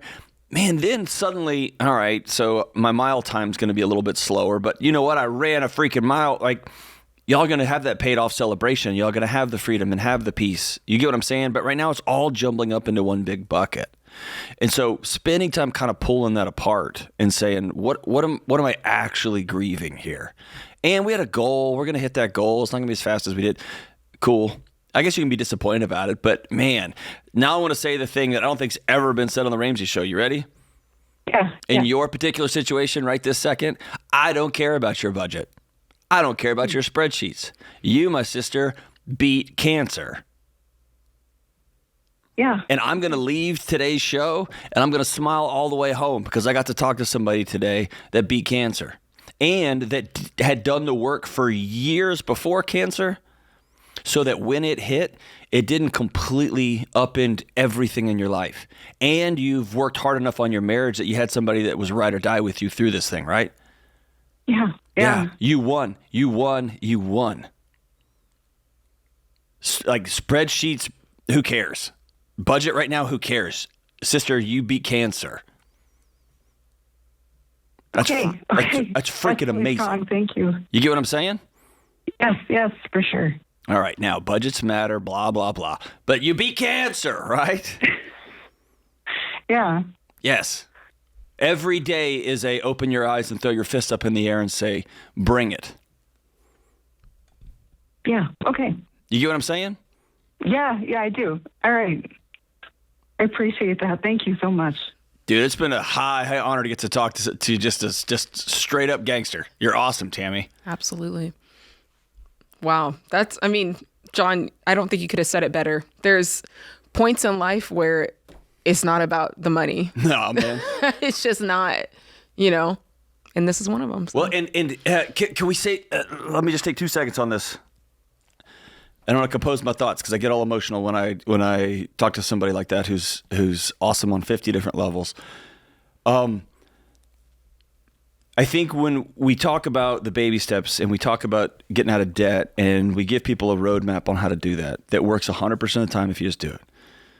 And it can very easily, the road markers are paid off house, paid off credit cards, right? And that's by design. It's that way.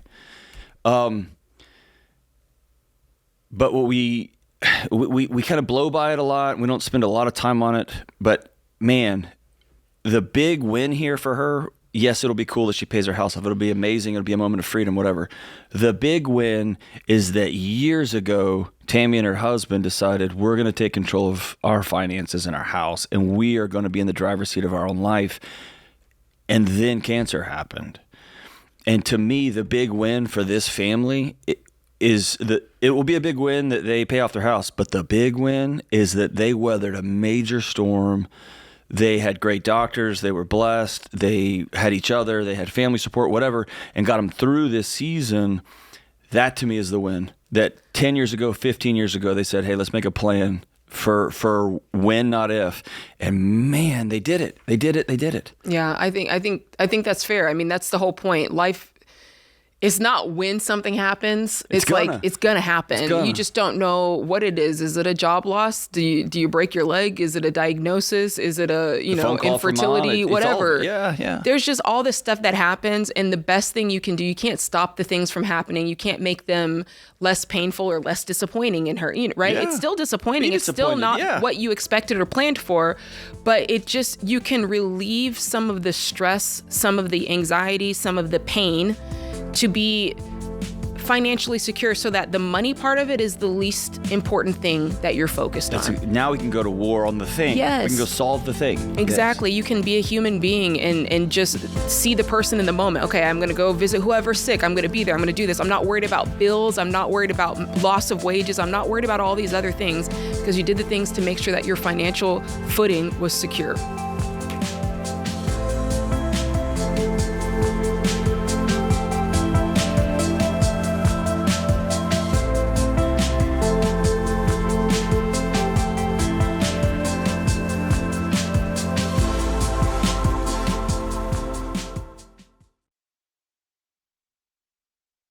Dave Ramsey here. For more than 30 years, I've been talking to folks on the air, and I can tell you that most people are broke, not because they don't make enough money, but because they don't have a plan. You need to give every dollar you earn a job, because when you do that, something changes. You stop guessing. You stop worrying. You stop stressing. Our Every Dollar budgeting app will show you how to find extra cash, pay off debt, and finally start winning with money. But most people won't do it. They'll keep living paycheck to paycheck, keep hoping things will change without making a change. It's time to say enough is enough. It's time to take control of your money. It's time to start your Every Dollar budget for free today. Go download it in the App Store or Google Play.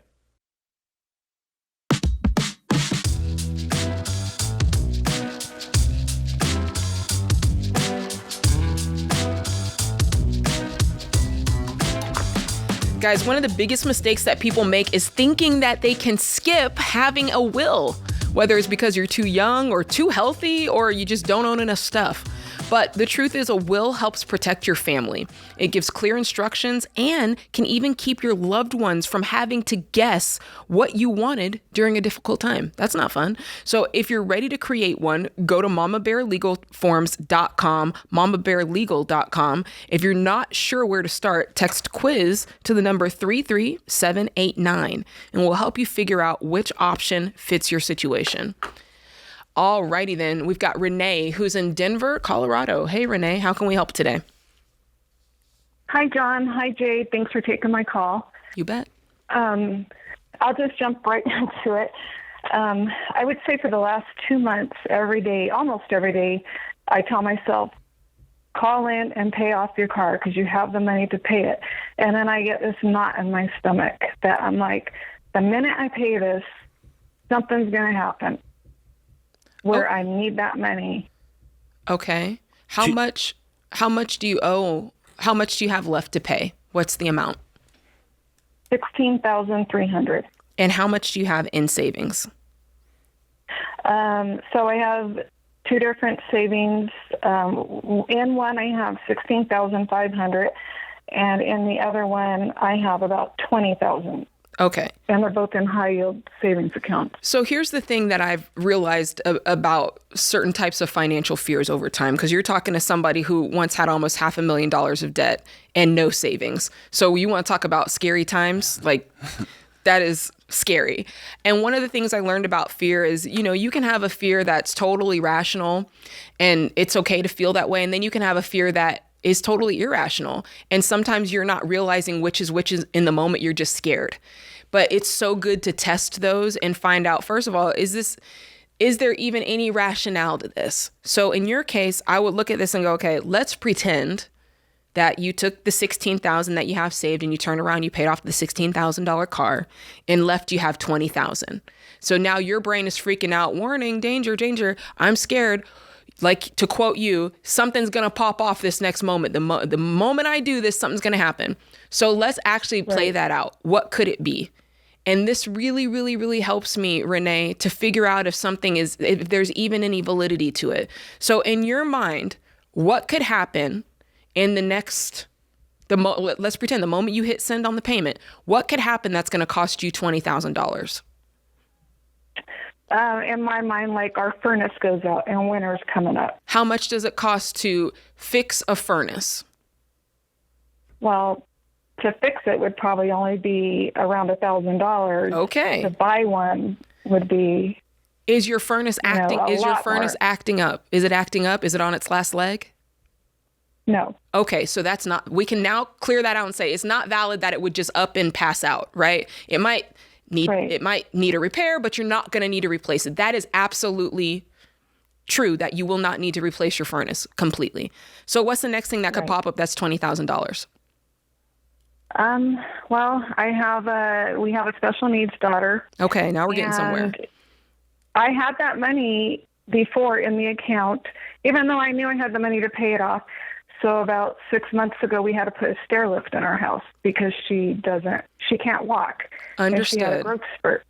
Okay. So I can't carry her up and down the steps. So there went $16,000, but thank goodness I had in my savings account because I didn't want to finance it. So if we look out over the horizon, I love that you said that because this is a great place to start. Now, if we look out over the horizon, we go, okay, just like we would do with a budget, let's think about all the things that we might need to spend money on. We need to do that with the special needs child. What are all the things that might pop up suddenly that we would need to spend upwards of $20,000 on? And you can do that. That's your homework to do tonight because that's going to give you peace. Then it's no longer an unknown. Is it a van? Is it care? Is it some sort of therapy? The more information you have in the face of fear, John, this is you, facts are friends. Mm-hmm. I'm just stealing that right now. The more information that you can put in front of this is really going to help you because the truth is you'll probably have more security if you pay off this debt. Now you don't have debt weighing on you because I promise you that's weighing on you more than you realize. And you got $20,000 saved and nothing's stopping you from adding to the $20,000 at this point because you don't have any debt. You can actually stack up more savings. What about that? Yeah. All right, John. I know. And my mind tells me that. My mind keeps telling me every day I tell myself that. Right. All right. And it's like. So, Renee, have you had a moment in your life when an emergency happened and you didn't have the money to cover it? Has that happened to you? Oh, yeah, of course. Okay. In my younger years. Okay. So here's what I don't want you to do. Don't go to war with your body. It's just trying to keep you safe. Its job is to overreact and make sure you're always okay. Even if being okay right now is not the best thing for you long term. Okay? So, like, when you feel that knot in your stomach, I want you to exhale and smile and say, oh, thank you for trying to take care of me. I'm good, though. because you feel that knot in your stomach, and then that sends you on a whole other trajectory, right, of anxiousness and worry and why am I stressed and what if this happens? And if you're like me, you start making up stories, and then you start responding to those stories instead of just being grateful. Oh, man, my body's trying to take care of me. It's been down this road before. And here's the second thing. If you have put your identity as a mom, as a wife, as a human in, I have $36,000 in cash in the bank, then it's hard to untangle that. So I want you to do this weekend, spend some time asking yourself, am I a good mom? And the answer is going to be yes. Am I a good wife? The answer is going to be yes. Right? And let's untangle our identity from this safety net, this imaginary safety net. I am good because I have this dollar amount. Now, here's the third thing. I want to play a fun game with you. You ready? Yeah. 2 weeks ago, let's say 2 Fridays ago, you went to hit send on this final payment to pay your car off completely. And then your gut told you, it got in knots, and it said, something bad's going to happen if you do this. Don't do it. Don't do it. Has anything bad happened in the last 2 weeks? No. Okay. No, it hasn't. No. And this is the last debt. Well, besides, our home, this is it. So in my heart, I know I need to do it because I need to start concentrating on putting more into my retirement. Yes. Because there's always that. And I've done it before. So, of course, I made the mistake of buying another car. But I do know once I do it tomorrow, I'm going to be like, hey, I don't have a car payment. That's right. There you go. There you go. Right. So, and I would even go further. Instead of saying, I need to do this because I've got all this other stuff I got to do, I'm going to do this so I can drop my shoulders and laugh in my own house. Right? Yeah. I'm going to do this because I'm going to be free of every financial burden except for our home. I'm going to have peace in my house. And here's the crappiest thing. Here's the worst part. Here's the worst. You could hit send this afternoon and something could happen tomorrow. You're right. And because you've busted your butt, you have $20,000 in the bank already. Yes. You've already done the really work. Good at saving money. That's, the easy part is for me is saving the money. It's spending it. I have a hard time, spending. So feel the discomfort. Feel your body trying to take care of you, and say thanks. I appreciate it. I'm driving today, and we are going to be free. You get it? Yeah. Game on. I get it. I'll work on it. Don't work on it. As soon as I get off the phone. Don't work on it. Walk right through it. Yes, pay this off as soon as you get off the phone, and feel it, and then I want you to run out in your front yard and do your debt-free scream so all your neighbors can celebrate with you.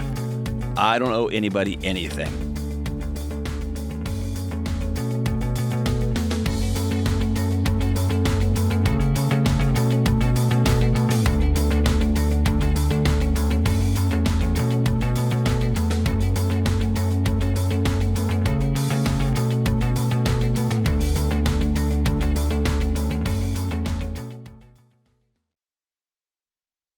Hey guys, Dave Ramsey here. Every day on this show, we help people work through real money problems and figure out what to do next. Now, you can get that same kind of help anytime with Ask Ramsey. Ask your money question and get answers built on Ramsey principles we use on the show. Whether you're making a decision or just want something explained, Ask Ramsey is here to help. It's fast, simple, and free to use. Go to RamseySolutions.com and try Ask Ramsey today. That's RamseySolutions.com.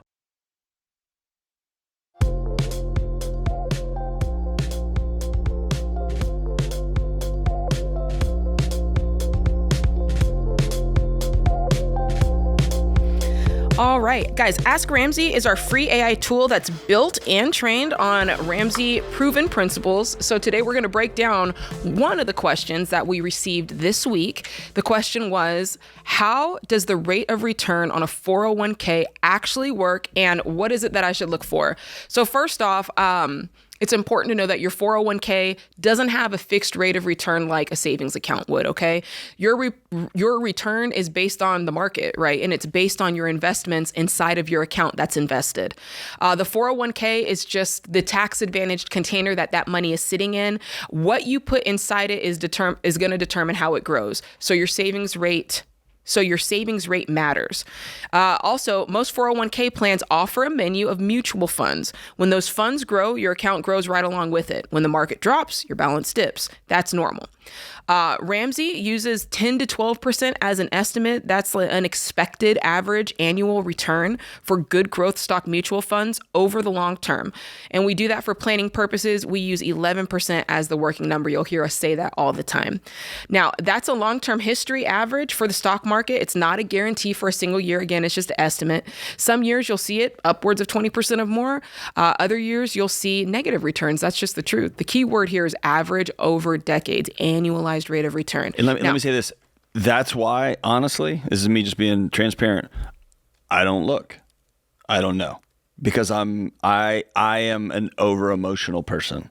Yes. And I also like to think I'm smarter than I am on things sometimes. I think that's good. I think there's a fair balance, though, because what you don't want is you've invested your money. You thought it was a good.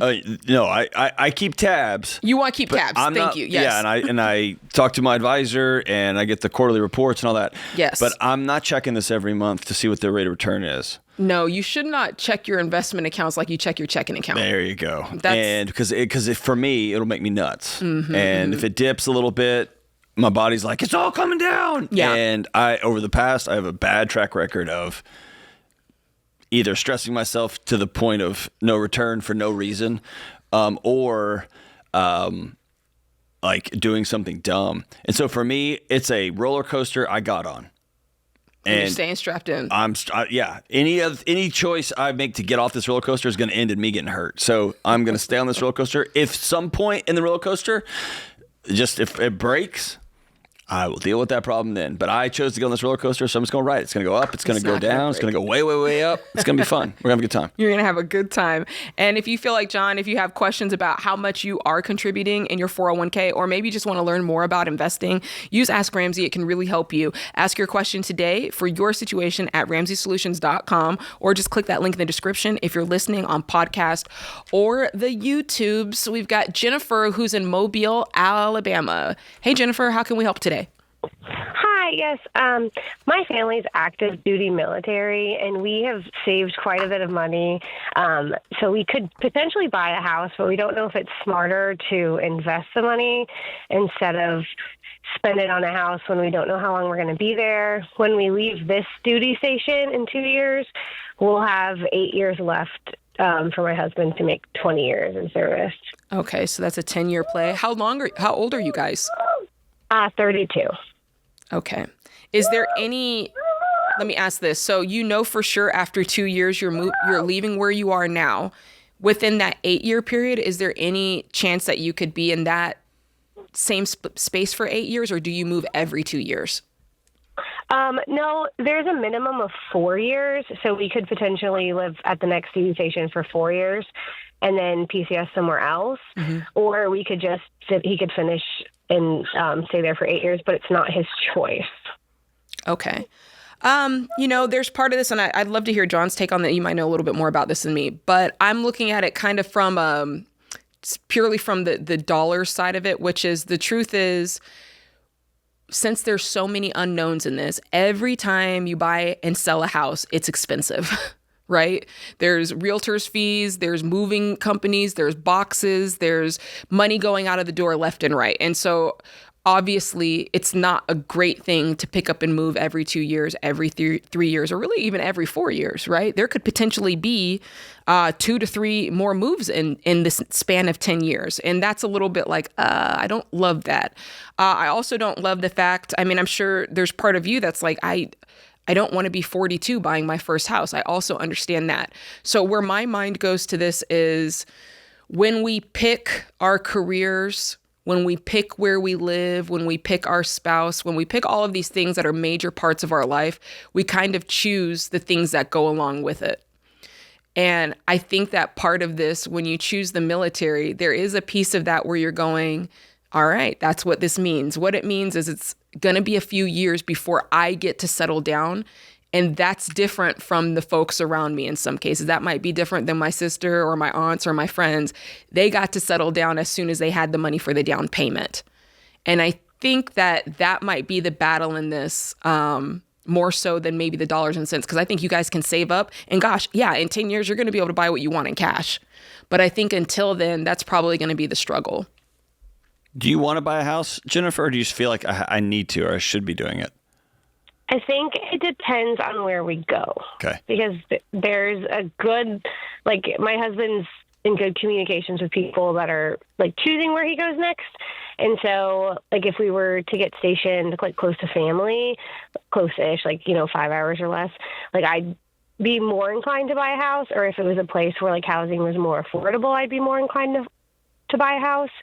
But if not, like, if we don't buy a house, I guess, like, the money's just sitting in like a savings account. It's considered high yield, but it's not really high. It's like a 1.5%.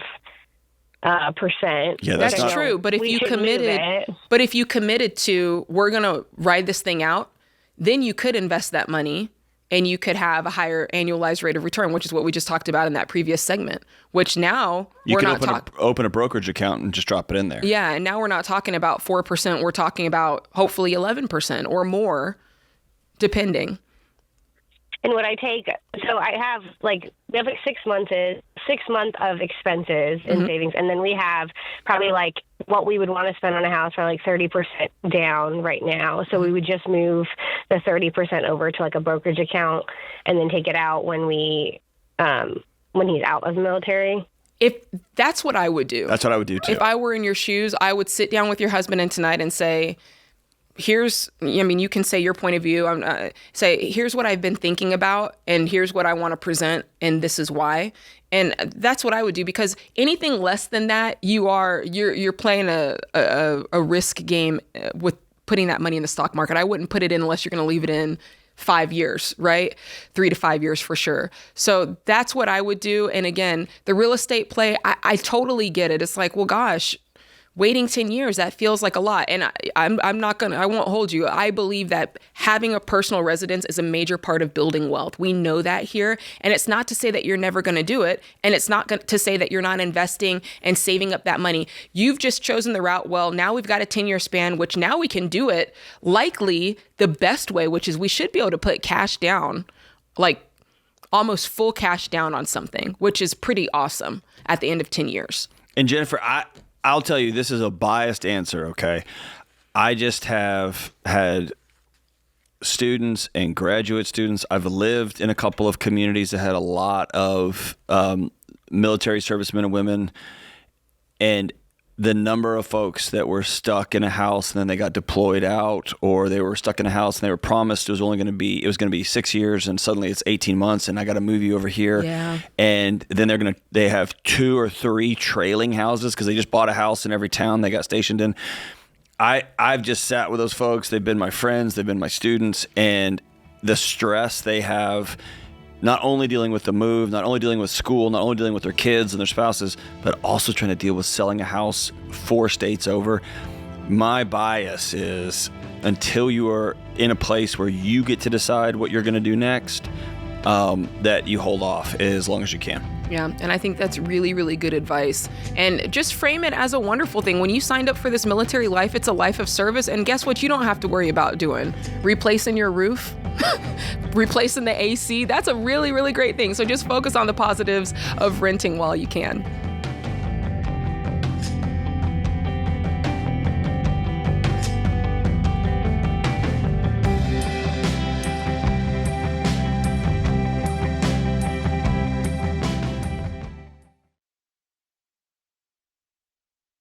Hey guys, George Camel here. Do you ever feel like insurance companies only care about your money and not what you actually need? Well, there's a better way. When you go to Ramsey's Insurance Resource Hub, you'll start feeling confident that you're getting the right coverage that's truly best for you. You'll find helpful info on everything from life insurance, health insurance, identity theft protection, and more. And when you're ready to get the coverage you need, you can connect with a Ramsey trusted insurance pro who will only get you what you need at the best price. Go to RamseySolutions.com/insurance, RamseySolutions.com/insurance.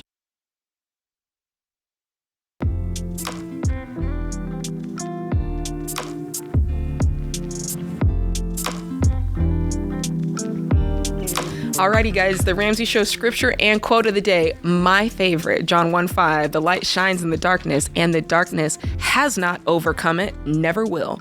I added the never will part, by the way. All right, Joe Girard said, the elevator to success is out of order. You'll have to use the stairs one step at a time. I like that, Joe. Gosh, that's nice. All right, let's go to Jake, who's in Chicago, Illinois. Hey, Jake, you're on the line. Hey, how's it going? Doing all right. How you doing? Not too bad. How can we help? So I have about $20,000 in unsecured debts, and I'm trying to figure out how to get out of it with what I have in the best way possible. Okay, I like that question. So what do you have? Tell us about your income, if you have any money saved. Do you want gross income or do you want? Tell me what you make every month. That's a good place to start. Yeah, $7,200. Okay, so $7,200 a month. Do you have any cash saved? Yeah, about $14,000. Okay, so I mean, we're more than halfway there. Okay, so yes. Tell me what are you thinking about doing? And then we'll take it from there. What do you think the best route to getting this cleared up is? My brain usually goes to like trying to figure everything out to like maximize stuff, and I'm kind of a minimalist about like, for example, the type of car that I have. I have a paid off car. I can sell it for a decent amount of money and get a cheaper car and help use some of it to help pay off the cash. I can't use all the cash that I have. I don't have like, it's like more of an relational thing. I can't really like force someone to spend all that money. But are you married? I am married. So does she have her money and you've got your money? It's one of those deals, yeah. Have y'all had that conversation? Yes, sir. And she's no go? I've tried to do the baby steps before. It hasn't worked. I haven't been able to. No, I'm talking about the pre-baby step conversation, which is we are going to be a couple that we do everything together. We don't do part of our life together. We do all of it together. She's out on that? Yeah. I would say, as every relationship, there's always imperfections. I wouldn't call this an imperfection. I would call this an issue because I think it's a trust issue. It's a values issue. So I can't really I don't know if I can, because I want to guard my wife on that. Absolutely. No, I got you, bro. No, she's not the villain. I want to make that super clear. Yeah. It's if you and your wife are married and you've got your debt and she's got hers and you get your salary and she gets her salary and you got your savings and she's got her savings. You and I both know that's not optimal. Two people working together, pulling the same direction, you get there faster. And it helps us give you a path forward. Right. All right. So is that the case? Pretty much. Okay. I agree with John. This is something you and I just want to acknowledge this. You're like, hey, I just want to pay my car off. I didn't call in for all this. But it's very hard for us to not solve a problem at the root. Otherwise, we're just putting a Band-Aid on it. So we really care about that. And we care about you guys and your marriage too. So I love what John said. I would just approach this and go, you want to know what I was thinking? We're keeping things separate. And it's just setting a precedent that I don't like. I really want to be all in on this with you. I want full transparency. Because if we start keeping things like this separate, like where's the line? And that doesn't sit right with me, right? And I think if you frame it like that, and then we can start to learn about each other. I think this is a curiosity play. Yeah. Thank you, John. It's a curiosity play of, I wonder why it feels so hard for us to combine money.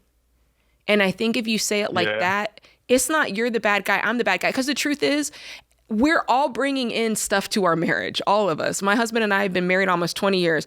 And you bring stuff in and things follow you, and it causes you to do certain behaviors, and sometimes you don't even realize what it is until you start to unwind it in a conversation. And so I think that is such a good thing for you guys. How long have you been married? It'll be a year on Sunday. Perfect. I love this so much because this is the time where you start having those types of conversations, and it's not a negative thing. It's not a bad thing. It's all building and it's all growth. Okay. But let me say this, like, to double click on what she just said, the conversation does not start with baby steps, with money, No. with dreams, with retirement accounts. It starts with, we're a year into this thing. Here's a dream I have. Here's what I would love. I love to do all of my life with you. And you do all of your life with me. And you might have a partner that looks at you and says, I will never do that. And then you have a choice to make. Okay, cool. Or like much harder choices. So you live your life and do your thing. I'm just telling you, and you know this, I've looked at all the data, man, and couples who share a checking account, who go all in together, their lives, and they are married well, man, their lives are extraordinary. It's just, it's amazing. Okay. It's hard. So let's talk about then, let's be totally realistic and say, let's pretend you're all on your own. You're all on your own, because the truth is, and even folks listening, this happens. You know, you get bit by the Ramsey bug and you're like, yes, let's go. And your spouse has nothing of it. And they're not changing today or tomorrow or in the next 6 months, or maybe in the next year, they might not. So what can you do in the meantime? And I love this. I talk about this in What No One Tells You About Money. I have a really good friend of mine who ran into this situation. And it's not to say that just because your spouse is not really moving doesn't mean you can do nothing. The truth is, it's going to go a lot slower because it's easier to work together. And if you've expressed, I would really like to work together, then all you can do, and I call, this is not fancy, but I call it share, do, share. It's you're doing your part of being transparent, which is saying, hey, I'm going to call your wife, Sally. Hey, Sally, I got $20,000 of debt. And this is just over a casual conversation. You know, I'm thinking I'm going to pay my car off. And I'm just, whatever extra margin, I'm going to do it with that. And so you're letting them know, you're sharing your philosophy, you're letting them know what you're doing. You're doing everything on your part to bring them in. Every time you make a payment, man, I paid off another $700. Man, I paid off another $1,000. You're letting them know. And then pretty soon it's going to be gone. And you're going to say, man, I paid. And you're sharing, you're doing the action you said, and then you're sharing the result. And that's the best way you can do. The friend of mine paid off over $90,000 that way. And it was crazy because at the end, that's when the spouse got on board and was I'm like, sure they did. yeah, you know, but is that ideal? No. Is it the way that we say ideally it should be? No, but life happens out here. Is it reality sometimes? Yep. Yes, that's the reality. Is it would be wonderful if you had one conversation with your wife and like, I dream of Jeannie, she said, you got it, dude. But that's likely not the case. And I just also want to normalize this conversation for a lot of other folks. When you have this conversation, it is rarely going to be a one-time talk. No, it's over and over again. It's over and over again. And the other truth is, John, there might be a couple of arguments. There might be a couple of parts where it's like, oh man, like this kind of rose up some other stuff. It's like you are kind of waking up the sleeping giant a little bit. That's right. And I just want people to know that it's not perfect. It's not like a family. It's not a Full House moment. So Jake, if you want to sell your car, sell your car. And you want to pay off and buy a cheaper car and pay your debts off. Do that, man. You guys think that's wise to sell it? 'Cause I've been going back and forth. I've been praying about it for about like a month and a half. I like that idea because the $14,000, that's a shared savings that you guys have, or is that just your savings? So it's our savings combined. Okay, then yes, I would say I would share it with her. I'd say, I really want to pay off my car debt. In order to do that, because I don't want to offend you, I don't want to overstep and take too much of this $14,000. I'd like to take this much, and then on my side of the sacrifice, I'm going to sell my car so that this, you know what I'm saying? What's the net difference going to be? Oh, in the car? Okay, so I can sell it for around $14,000. Okay. And then can you take $7,000 from the saved money and clear it? So I'd have to ask. And I would. Yeah, I'd have to ask, because if we did that, that would, because then I'd have to get a new one, obviously. I have to get a new car, obviously. And I drive like 2 hours every day to work, so I need something a little bit more reliable. So how much do you make? Maybe how much, like me alone or us combined? I'm talking about margin you have. Here's what I do. I would say ahead of time, I'd come up with the plan and I'd say, I'd like to be able to take $7,000 from this to pay off the car, and here's what I'm gonna do. And I think that's fair for everybody. Hey guys, remember, there's ultimately only one way to financial peace, and that's walk daily with the Prince of Peace, Christ Jesus.